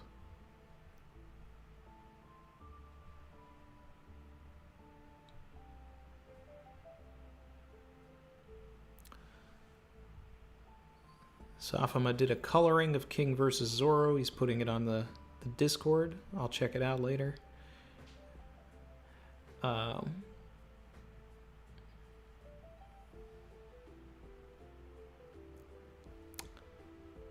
Enma, the ruler of the underworld, reminds me of the Izanagi-Izanami legend, how he went into the underworld to rescue his wife. I mean, I'm familiar with the legend. I'm trying to think. I mean, if we're trying to say that Zoro's journey to tame Enma is similar to Izanagi going into the underworld to bring back Izanami, which that didn't end well for Izanami.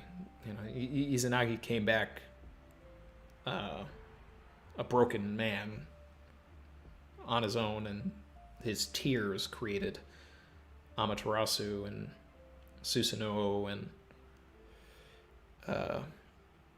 Tsukuyomi, right? So I don't know.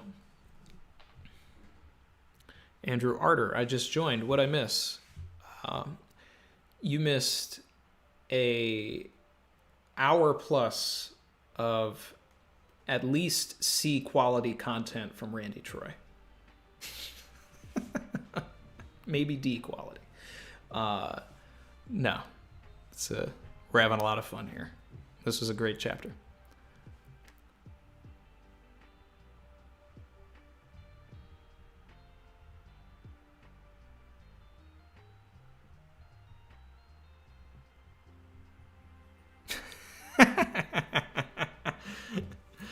Mars, I don't want to be a pirate. I want to be a marine. No, you'll be a pirate.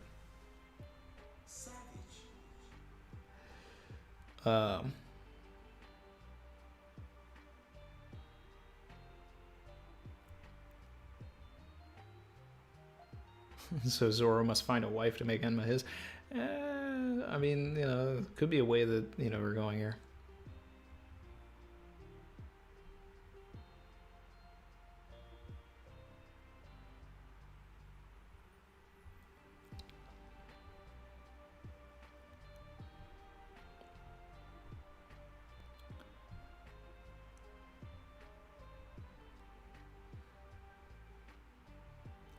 DJ Cherry Blossom said, could the reason Kozaburo left Wano be the same event that made Fujitora blind himself? Do the timelines add up? I'm off the top of my head, I don't know how old Fujitora is. But I kind of feel like Fujitora probably blinded himself not 50 years ago. I think that Fujitora saw something. I just can't imagine that Fujitora has been blind for about 50 years. I could see him being blind for maybe like 20 max.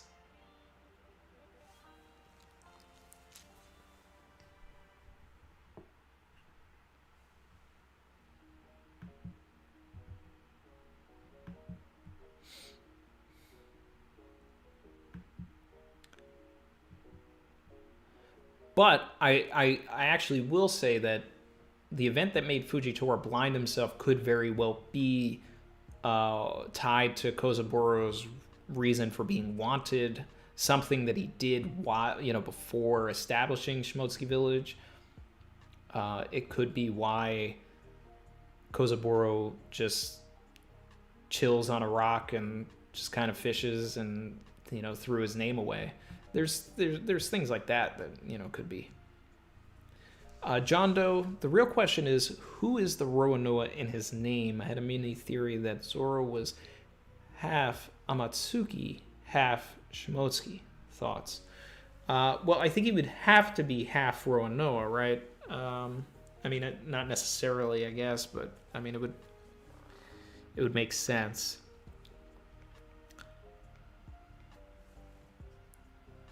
Now, other than Toki, have we seen any other Amatsukis? Because it seems like that might be like a lost clan almost. But I think that Zoro is probably Shimotsuki on like maybe his mother's side, and that his father was a Roanoa. or it could be an Ace situation where his father is actually like Ushimaru or something, and his mother was a Roanoa, but she got away and went to Shimotsuki Village because she knew that Kozaburo had set up that island and wanted to give Zoro a life away from all of the things that were happening in Wano. And then because Tsunachi, throw away your name, Zoro grew up believing himself to be a Roanoa. There's potential for that.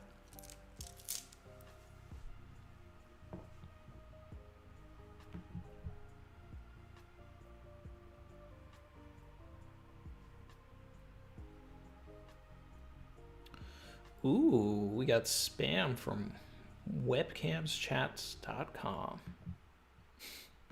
Thanks for getting rid of all of that, Evo.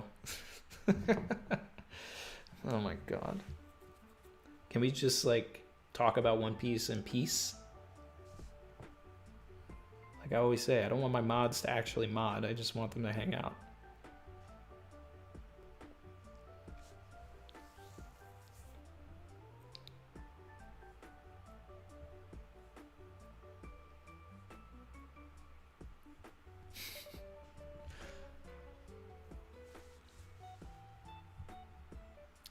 Fujitora is 54. All right, so Fujitora is the same age as Orochi, so he would be 4 at the time that Kozaburo left Wano.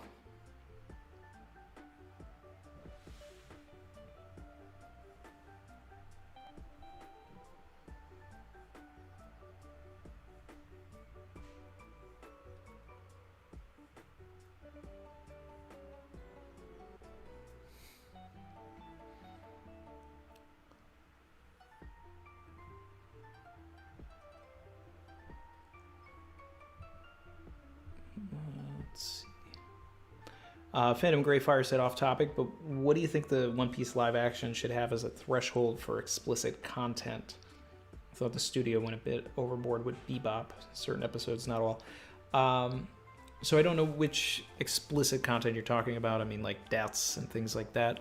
Maybe, you know, I fully expect them to go the route of like Zeph eating his own leg and stuff like that. Will we actually see that? I doubt it. The difference is that, you know, Cowboy Bebop was certainly marketed toward a more mature audience.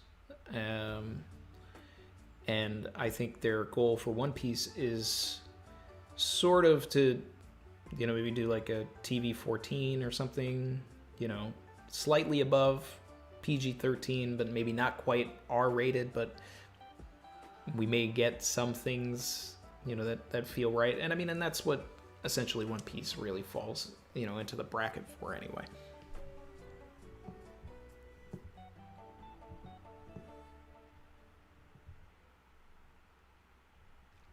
Barry said, "How was Thanksgiving in the new place, Randy?" It was great. Chrissy made a 20-pound turkey for just the three of us.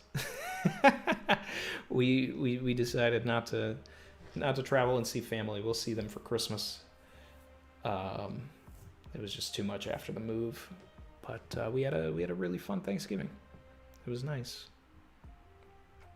and you know, we're thankful for video chat. We're able to see all of our family anyway.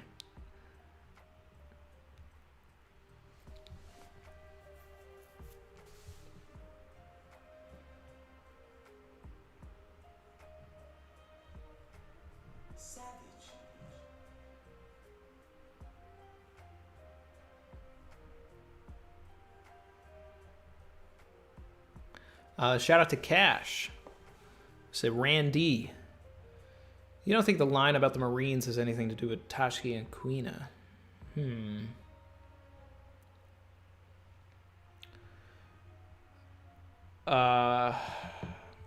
Which particular line about the Marines? That the Marines were after Kozaburo?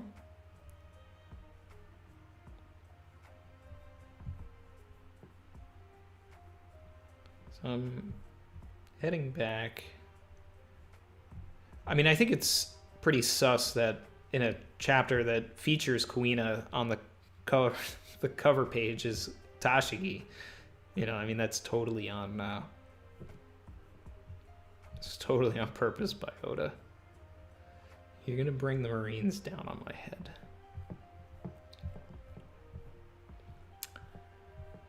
I don't know. I mean, especially considering that Kuina died after Kozaburo died. You know, I can't imagine a scenario or a situation where like the Marines showed up, actually like caught Kozaburo and like kidnapped Kuina and turned her into Tashigi. Like, I mean, I don't see that. Evo, my guy, said, when you finally managed to solve a system issue at work after like 4 hours, yes, I'm still working at 8. Stream is keeping me in high spirits, though. Well, hey, you know, king emojis in the chat for my guy, Evo.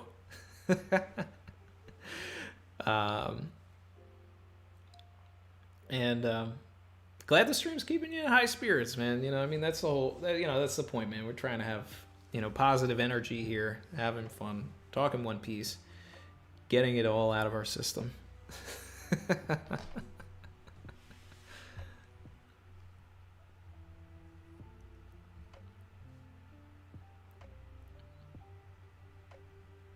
Barry said, LOL, get ready for turkey for the rest of the week. Yeah. Chrissy's already freezing a lot of it. Galaxy Vita said, Chrissy really going all out to impress Randy. Yeah. Yeah. She shot her shot. Well, I might keep her around.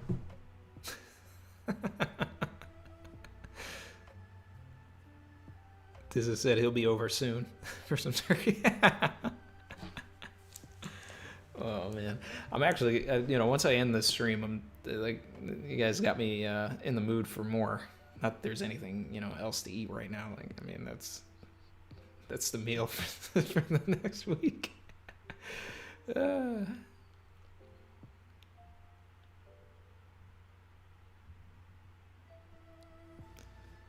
Let's see. 9 pounds for Randy, 9 pounds for Chrissy, 2 pounds for Mars. Probably, you know, that boy eats a lot. I mean, I would give him a couple more pounds there.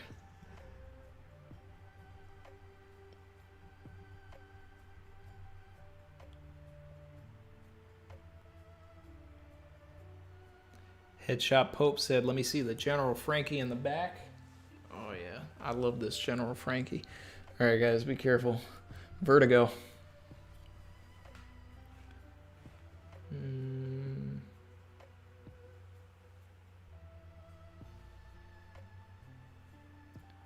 So I kind of lined everybody up the way they are in 989. And then... Oh. There we go. We gotta get the focus back on this thing. There we go. Gotta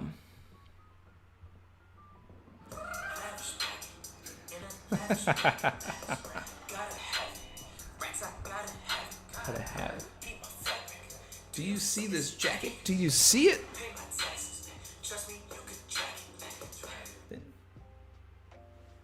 It's about to get spicy. My guy. Bro.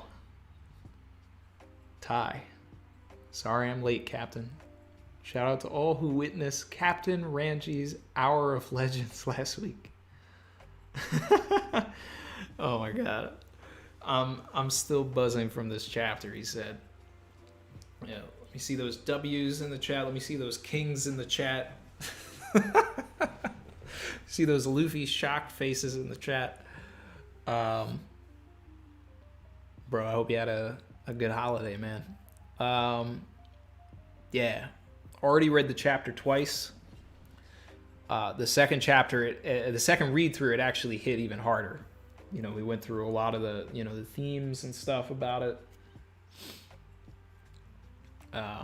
Started to get into everything because it's like, this is Zoro's journey right now, right? Odin did not want to conquer anything. He just wanted to open the borders. That's why he could never turn into a black blade. But Enma itself is used to being around a bunch of goats. Roger, Whitebeard, Odin, etc. So Zoro's got to show Enma right now that he's going to be in the company of goats as well. And that's why at the end, it's so powerful when he's like, I made a promise to my captain and my oldest friend that I am going to be the best that ever was. Like no one ever was. To train these swords is Zoro's cause. No. Appreciate you, man.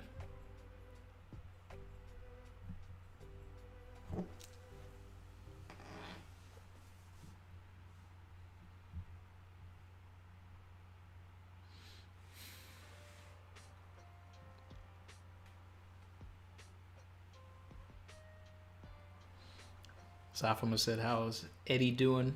He's great. He's actually releasing a new music video today. So be on the lookout for that. You can check him out, Eddie Hearthrob, on Twitter and Instagram and YouTube and all that.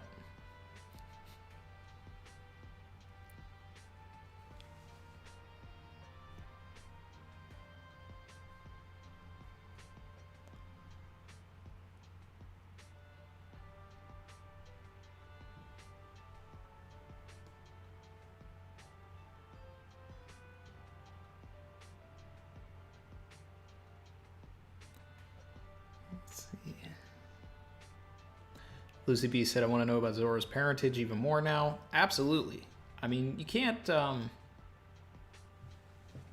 Oda, you're teasing us with this Zoro lore the same way you were teasing us with the Yamato lore. Like, come on. We need more. I need more Yamato lore. I need more Zoro lore.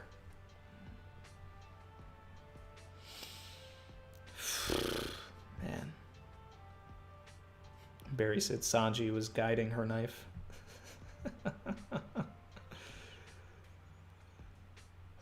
Oh, man.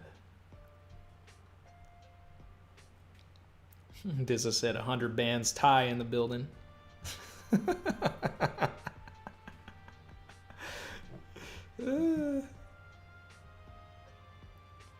Scout said, how about those early spoilers, Randy? Yeah, so let's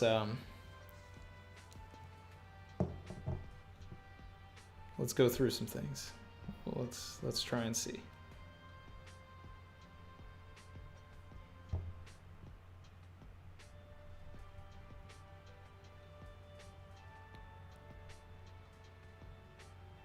I will travel across the line, searching far and wide. Shy Guy Pro.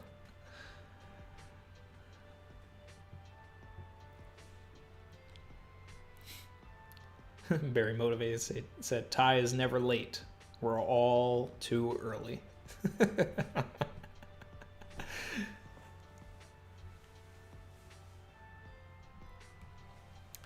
All right, so let's think. Next one will be 1034.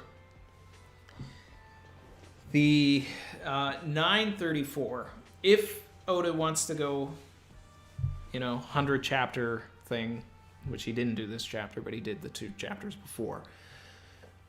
934 was the chapter where the Big Mom pirates were sort of collecting themselves and figuring out, if Big Mom really was dead or not. It was also the chapter where Brook, Robin, and Kanjuro were sort of devising a plan. So it's possible that we go back to the Brook and Robin stuff, which would be great for me. I still want to see where this guy is. We have not seen this dude at all. So, but we know he's there because he was with them in, 1003. But Monocle Man, aka Dripper Scarfino, you know, because my man is out here always dripping, got the scarf, you know, Monocle Man. Big drip. He's got that scarf on him. That's why Dripper Scarfino, that's my name for him. I just made it up. Until Oda gives us a name for these people. I want to see this dude and this guy scrapping, because we missed a like perfect opportunity for these guys to scrap. I'm not even gonna say Denjiro's going to show up because I'm a broken record with that. Denjiro just he fell down some stairs. Denjiro died. All right. He's gone, guys. Raizo versus Fukurokuju needs to end. There's no reason for that fight to be dragging on this much. I do not imagine that Zoro will. He already gave us back-to-back Zoro chapters, so I don't think we're going to get a full-on Zoro chapter. But if we do get a full-on Zoro chapter, it means exactly what I've been saying, and that the fight between Zoro and King is not Zoro's true fight. He needs to be involved with Orochi's defeat. So, if we're getting another Zoro chapter, then get ready for that fight to be ending really soon.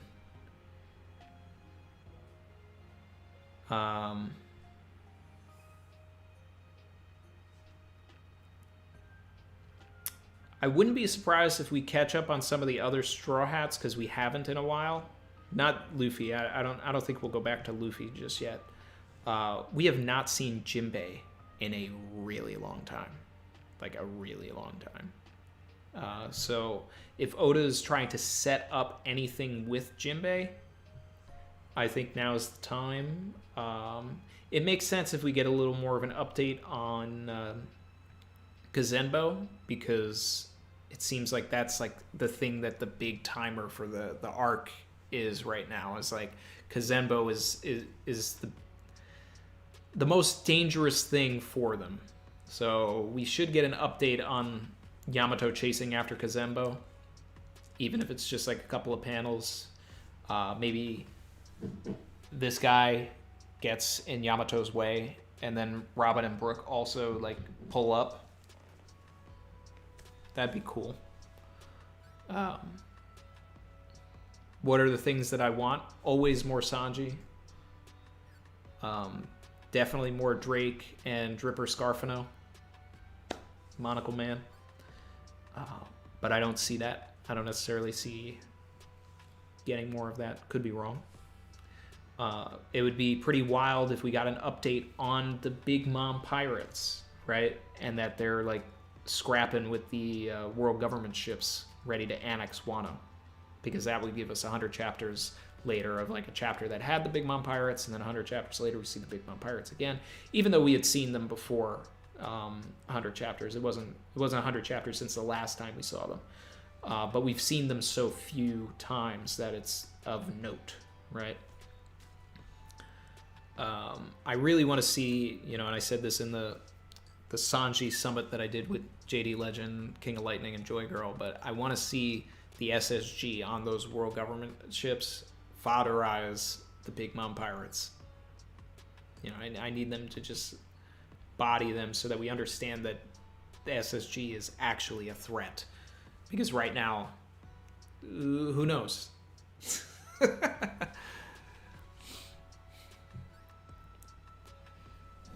Giovanni Velez said Jinbei playing firefighter right now. Yeah, I mean, he's like a perfect person to try and like go after Kazenbo also, so. Galaxy Vita said, Jinbei gotta go to Zoro and explain why King isn't a fishman. We just see Jinbei like sort of sitting off to the corner, and he's just like,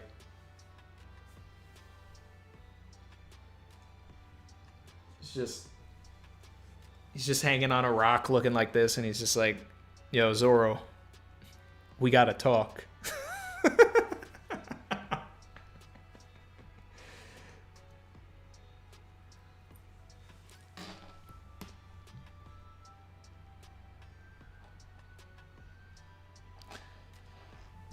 Chin said Denjiro joins Raizo fight. I don't know, because he sort of disappeared shortly after that fight started, so I really don't think that I don't think he's gonna do that. Denjiro left. He said, "Nah, they got this." That's what Barry said.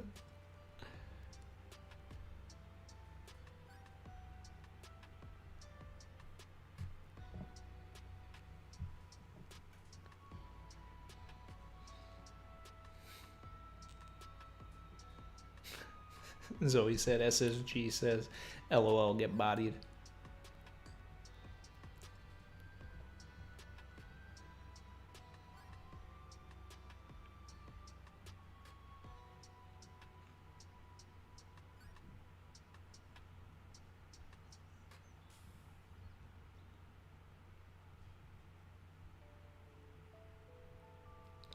Safama said, my appearance on the Henny Cool Brothers stays goated to this day.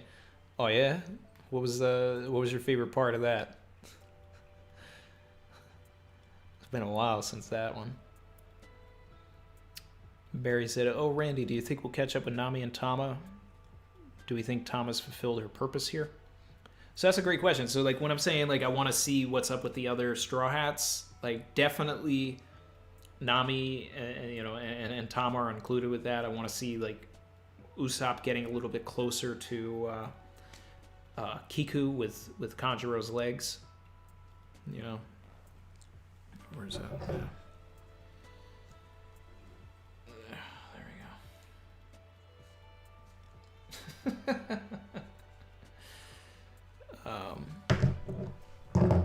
Yeah, she deserves to be there. I would love to see more than that. I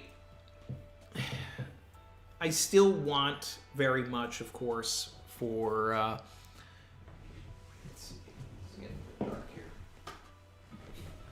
I still very much want to see Tama be a Kurozumi, right? I don't know if it's going to happen. It really should. It would be great storytelling. It's kind of up in the air what Oda's plan is for Nami and Tama for the rest of the arc. Because he obviously separated Usopp from them for a reason. So that's why I think that Nami and Tama will probably get involved with Queen. Because that would make sense to me. Because that's how Oda has set it up. He set it up so that Tama has a connection to Queen, and Nami should have a conversation with Sanji about his kindness. So hopefully that's something that we get. Sanji protecting those two ladies from Queen. But I don't know if that's a next chapter thing, but it's over the next coming chapters type thing. Dizza said, no one. Where's Carrot? What's Carrot gonna do, guys? I don't know. Oda would have to put in some serious work right now to make Carrot relevant in this arc.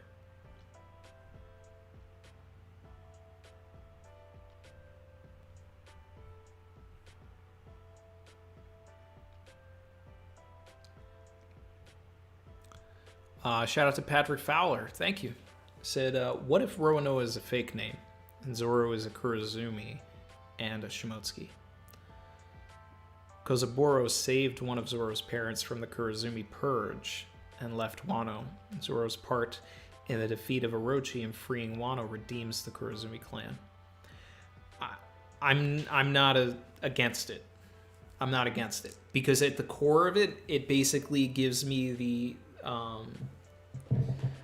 the basic storyline that I want, right? Like the basis of the Tama theory in retrospect is to have a character that redeems the Kurozumi clan for a new generation, right?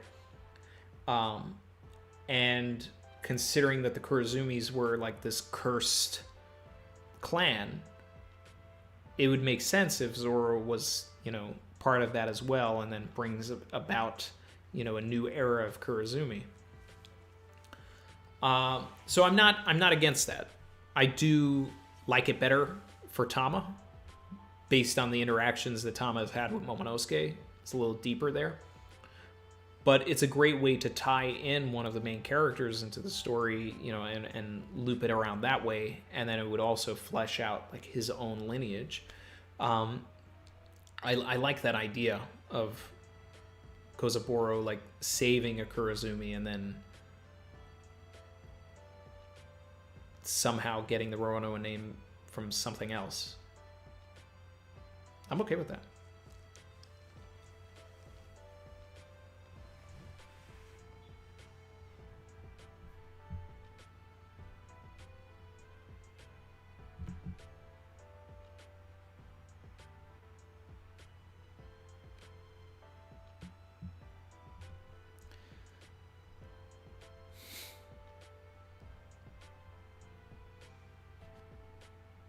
Let's see.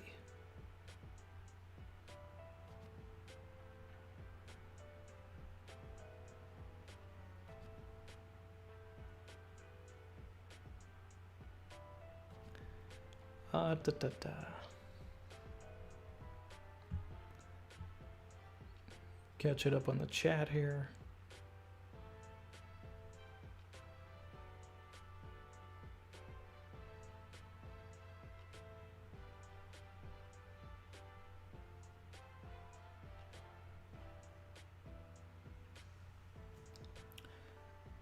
Emil Diaz said, wouldn't that make Zoro related to Orochi and Kanjuro? I mean, I guess, like, technically, but it's... I mean, how far is that relation really? I think that at some point, some of the people that have the Shimotsuki name, the Kurozumi name, and all of that, they're probably a clan of people that got together and decided, like, this is our name, rather than a large family.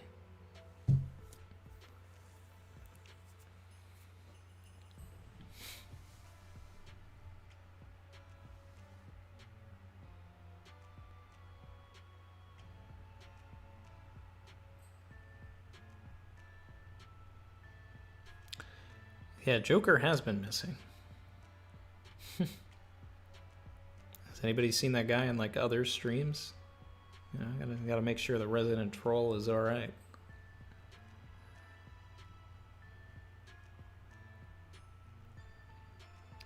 Very Motivated said the rest of the Big Mom Pirates said, Big Bro Peros got this.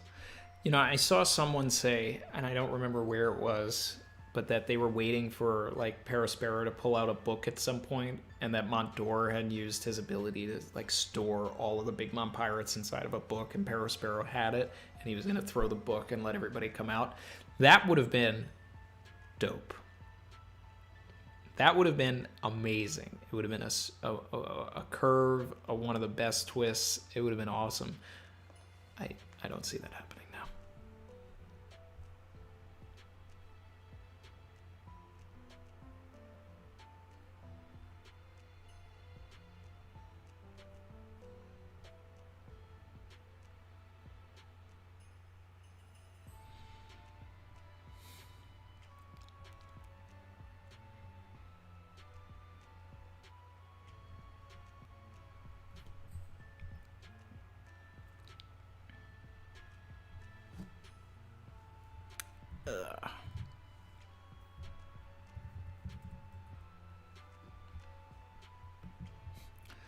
Land said the background music is relaxing, almost making them sleepy. It's supposed to be chill. We're all just chilling here.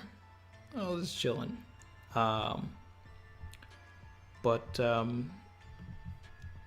Let's see.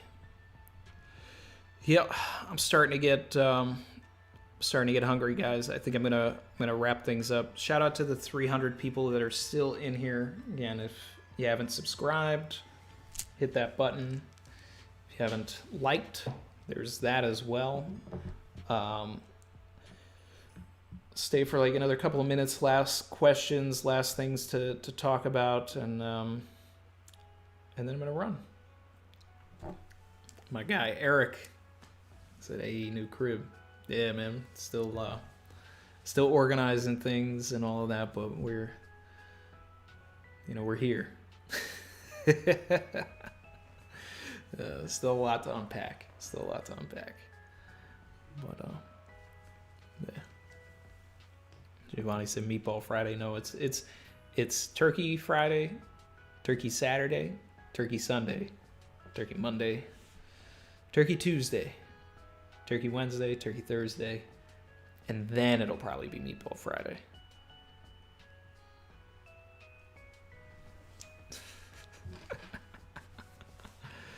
Oh, man. So.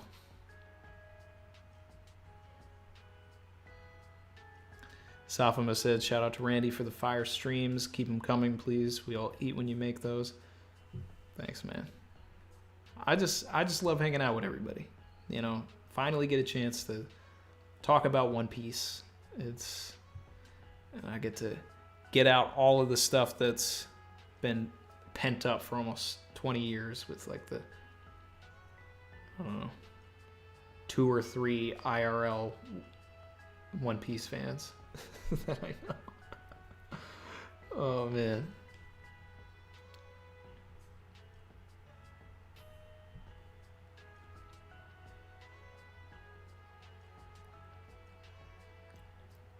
Gio said, my bad, leftovers week. Chrissy went overtime in the kitchen. All right.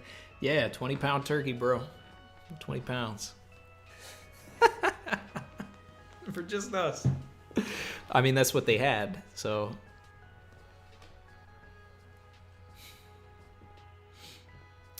Charles Duchemin said, what do you expect for the next One Piece movie?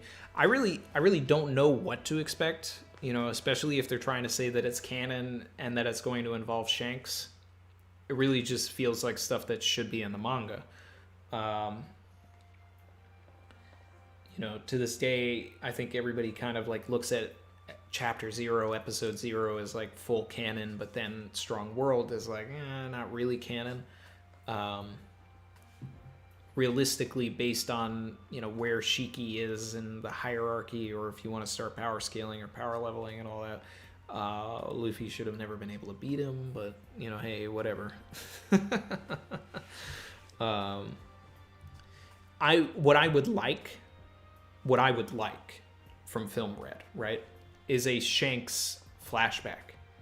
I'd like to see it sort of pick up maybe like right after Romance Dawn, and, you know, him giving Luffy the hat. Maybe show them getting the Gomu Gomu fruit, right? A retelling of Romance Dawn, maybe in a little bit. Them, and then their journey to like how Shanks became a Yonko. Him clashing with Mihawk. Like, that's the kind of stuff that would be like, that would basically make everyone say, you need to watch this right now. You need to watch this. And it would also, if they did that and didn't necessarily tie the current events into the movie and like the current Straw Hats, it could be something that like you show to someone when they're just starting the series, because it's not necessarily going to spoil anything. If it went that route, that would be cool. That would be like, that's what I would want to do.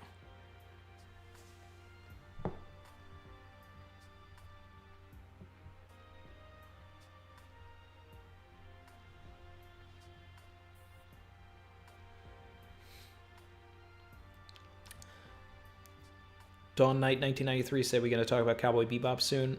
Yeah, I did film a video before I left my old place where I went into my favorite episode and my least favorite episode, and sort of went into the things that I thought were, you know, good and bad with the series.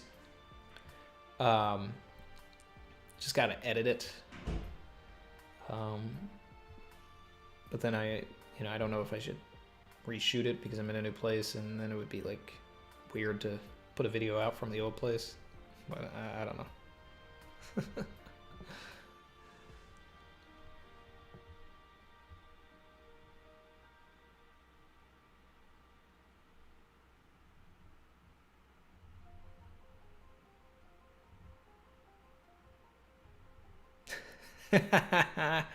Barry said chapter 1034 spoilers. Meatball Friday. I love the memes that we have within the streams. Like, it's so good.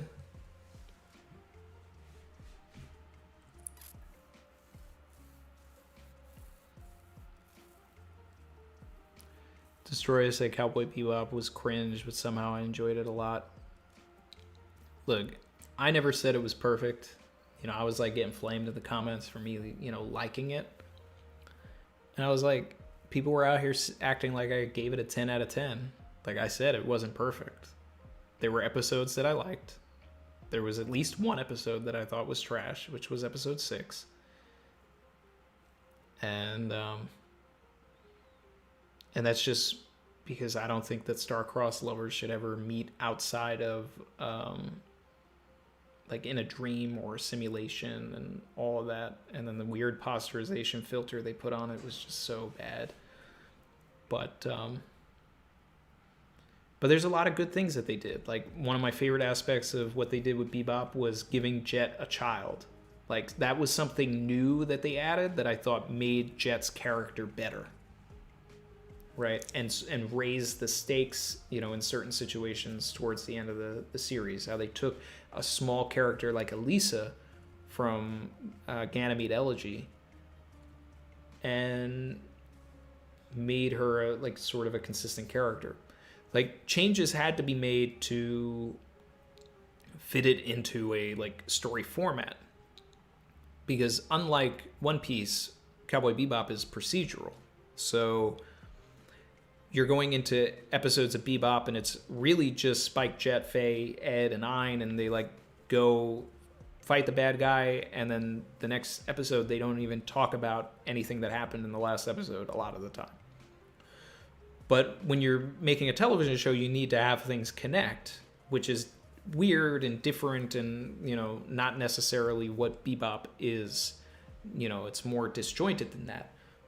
But that's not the way that television, like live action television, is written or is worked. So they had to modify things to fit that. And I thought that the way that they modified things worked in some cases.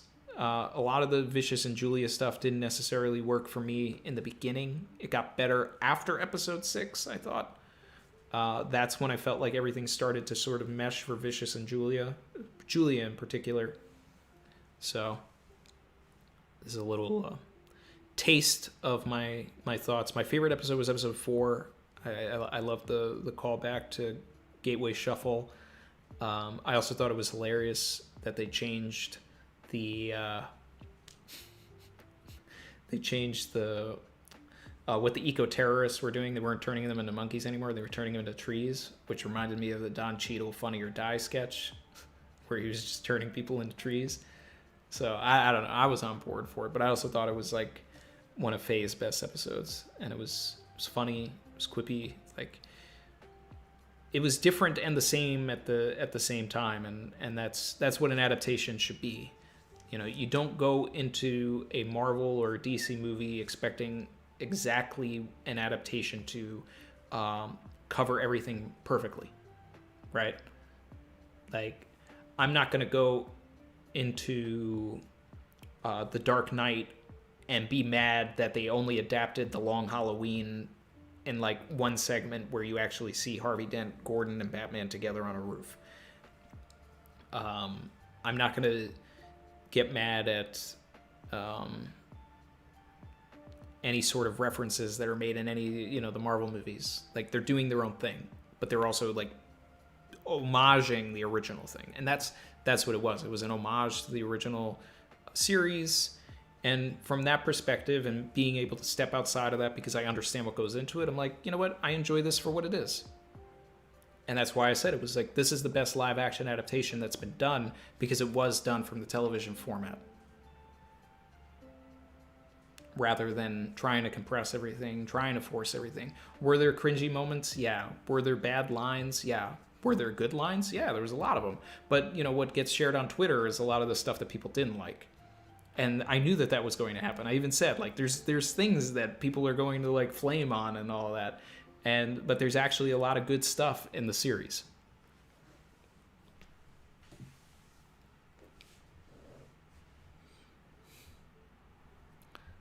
Barry just said the live actions aren't meant for us. We have the story already. It's for those who wouldn't have experienced the story otherwise. Yeah, exactly. And I think that it's a great way for someone that's never watched Bebop to sort of like have something to watch on Netflix and get sort of an idea of like what Bebop is, and like it may draw them to the series. It's not a replacement for Bebop, and I think that that's like a disconnect that I saw on Twitter, is that people think that when a live action is being made that it's supposed to be a replacement. So it really should be a one-to-one adaptation so that someone doesn't have to watch the anime anymore. They can just watch the live action. That's not what it is. Like, I don't watch a Batman movie and then, say like, all right, well, I don't have to read this comic now. I mean, even though a lot of people probably don't read Batman comics, or and then like watch the movies anyway, but still, it's not a replacement.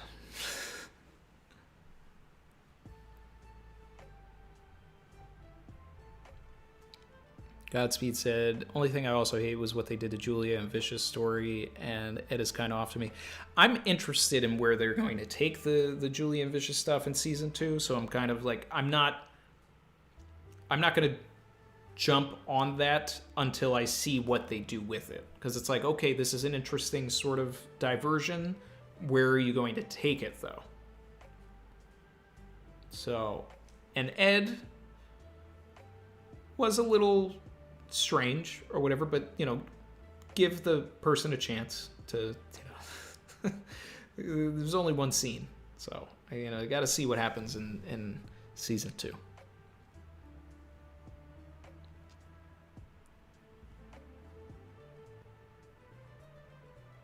Lucy B said, man, do people even know how much Marvel changed from the comics? It's a lot. It's a lot. But people love it.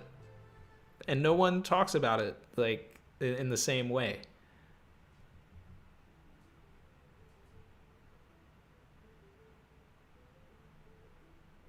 So, I know this is the One Piece 1033 stream, and, I'm going off on Bebop and stuff like that, but, I hope that you guys don't mind that.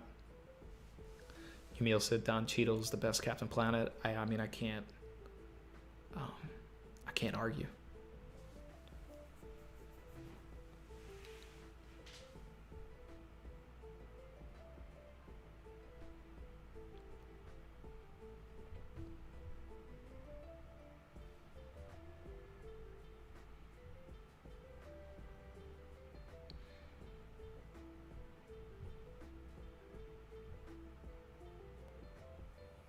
Barry said, I've only seen the first 5 eps so far, but I have been having fun with it so far. I've got some critiques, but I'm approaching it as an adaptation. Yeah. So episode 4 was my favorite. Episode 1 I thought, was good. Episodes 2 and 3 I thought were slow and sort of off the path a bit. And then it like sort of restructured itself by 4. And then, 5 was good. Although there's, one thing that I would have changed in 5 with Jet's past, but all of the stuff with Spike and Faye in that episode I thought was really awesome. Episode 6 really should just be like removed from the entire adaptation. It just shouldn't exist. And then episodes 7, 8, 9, and 10 were all like, decent to good to great or whatever. And so realistically, like I think I said in my original tweet, I was like 7 out of the 10 episodes were at least good.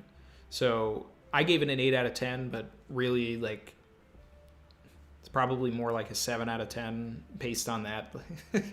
But if I'm but I'm like curving it, I guess, a little bit for the all of the bad live action adaptations that have happened. I'm curving the grade. So, but I stand by it. I had fun with it. Chrissy and I both had fun with it.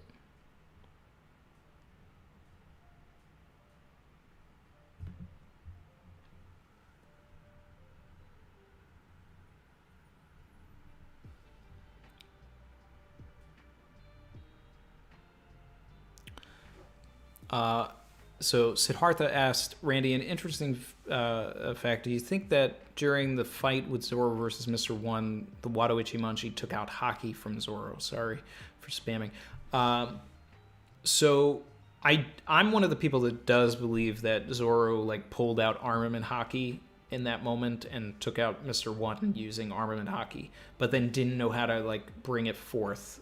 Because if you go back to like the post Alabasta section, there's a moment where Zoro is like sitting all bandaged up on a rock and he's like looking at the Wado and he's like, how can I draw that power out again?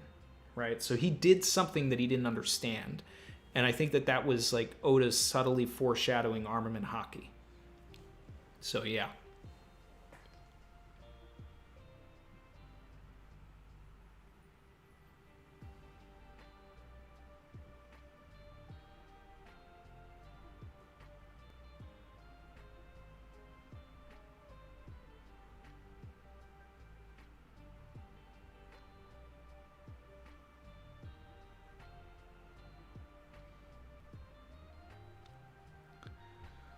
Whew.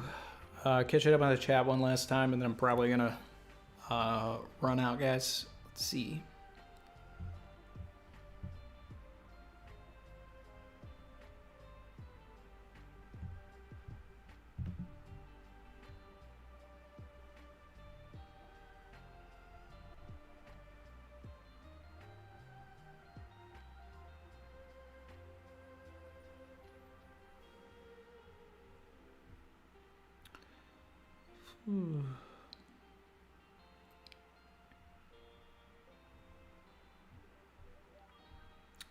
Don Cheadle is also a fantastic Donald Duck. When did he play Donald Duck? In Space Jam or something? Because I know he was in the new Space Jam.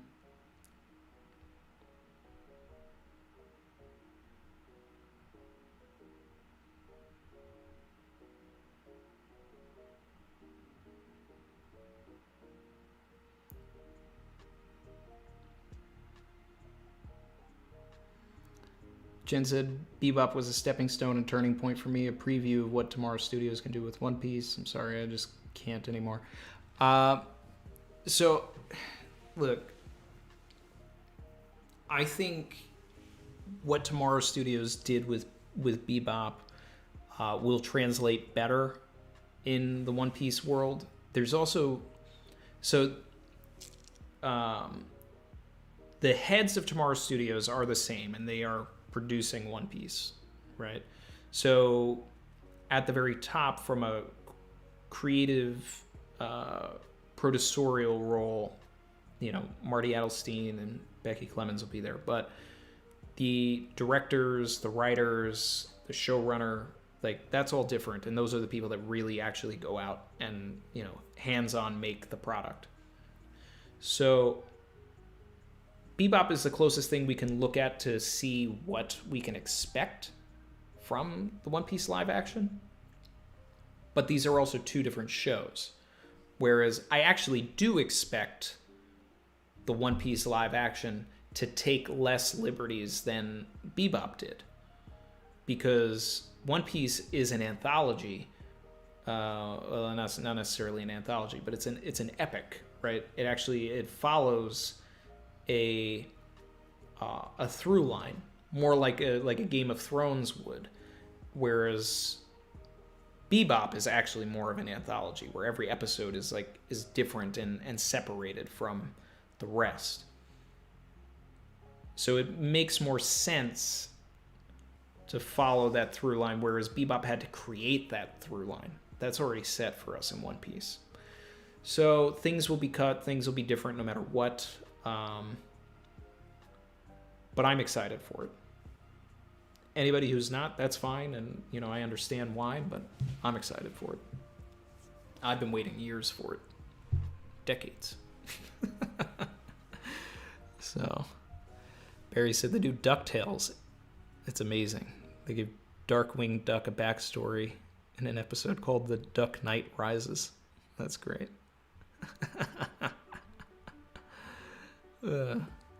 So.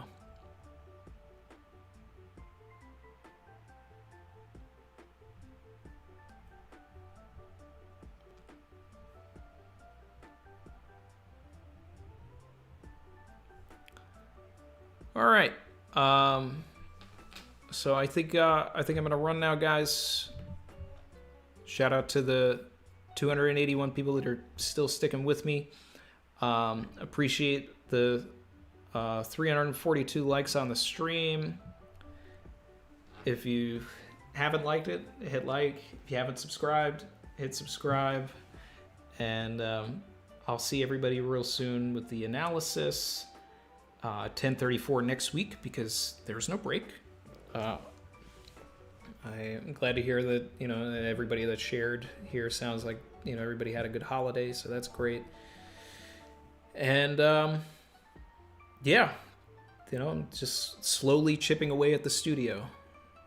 Eventually I'll be turned this way, and I'm trying to... It's going to take me a while. But I'm trying to create dioramas on a new shelf to put the figures behind me and stuff like that. So hopefully that'll be fun. Thanks for everybody for hanging out, and have a great week. All right.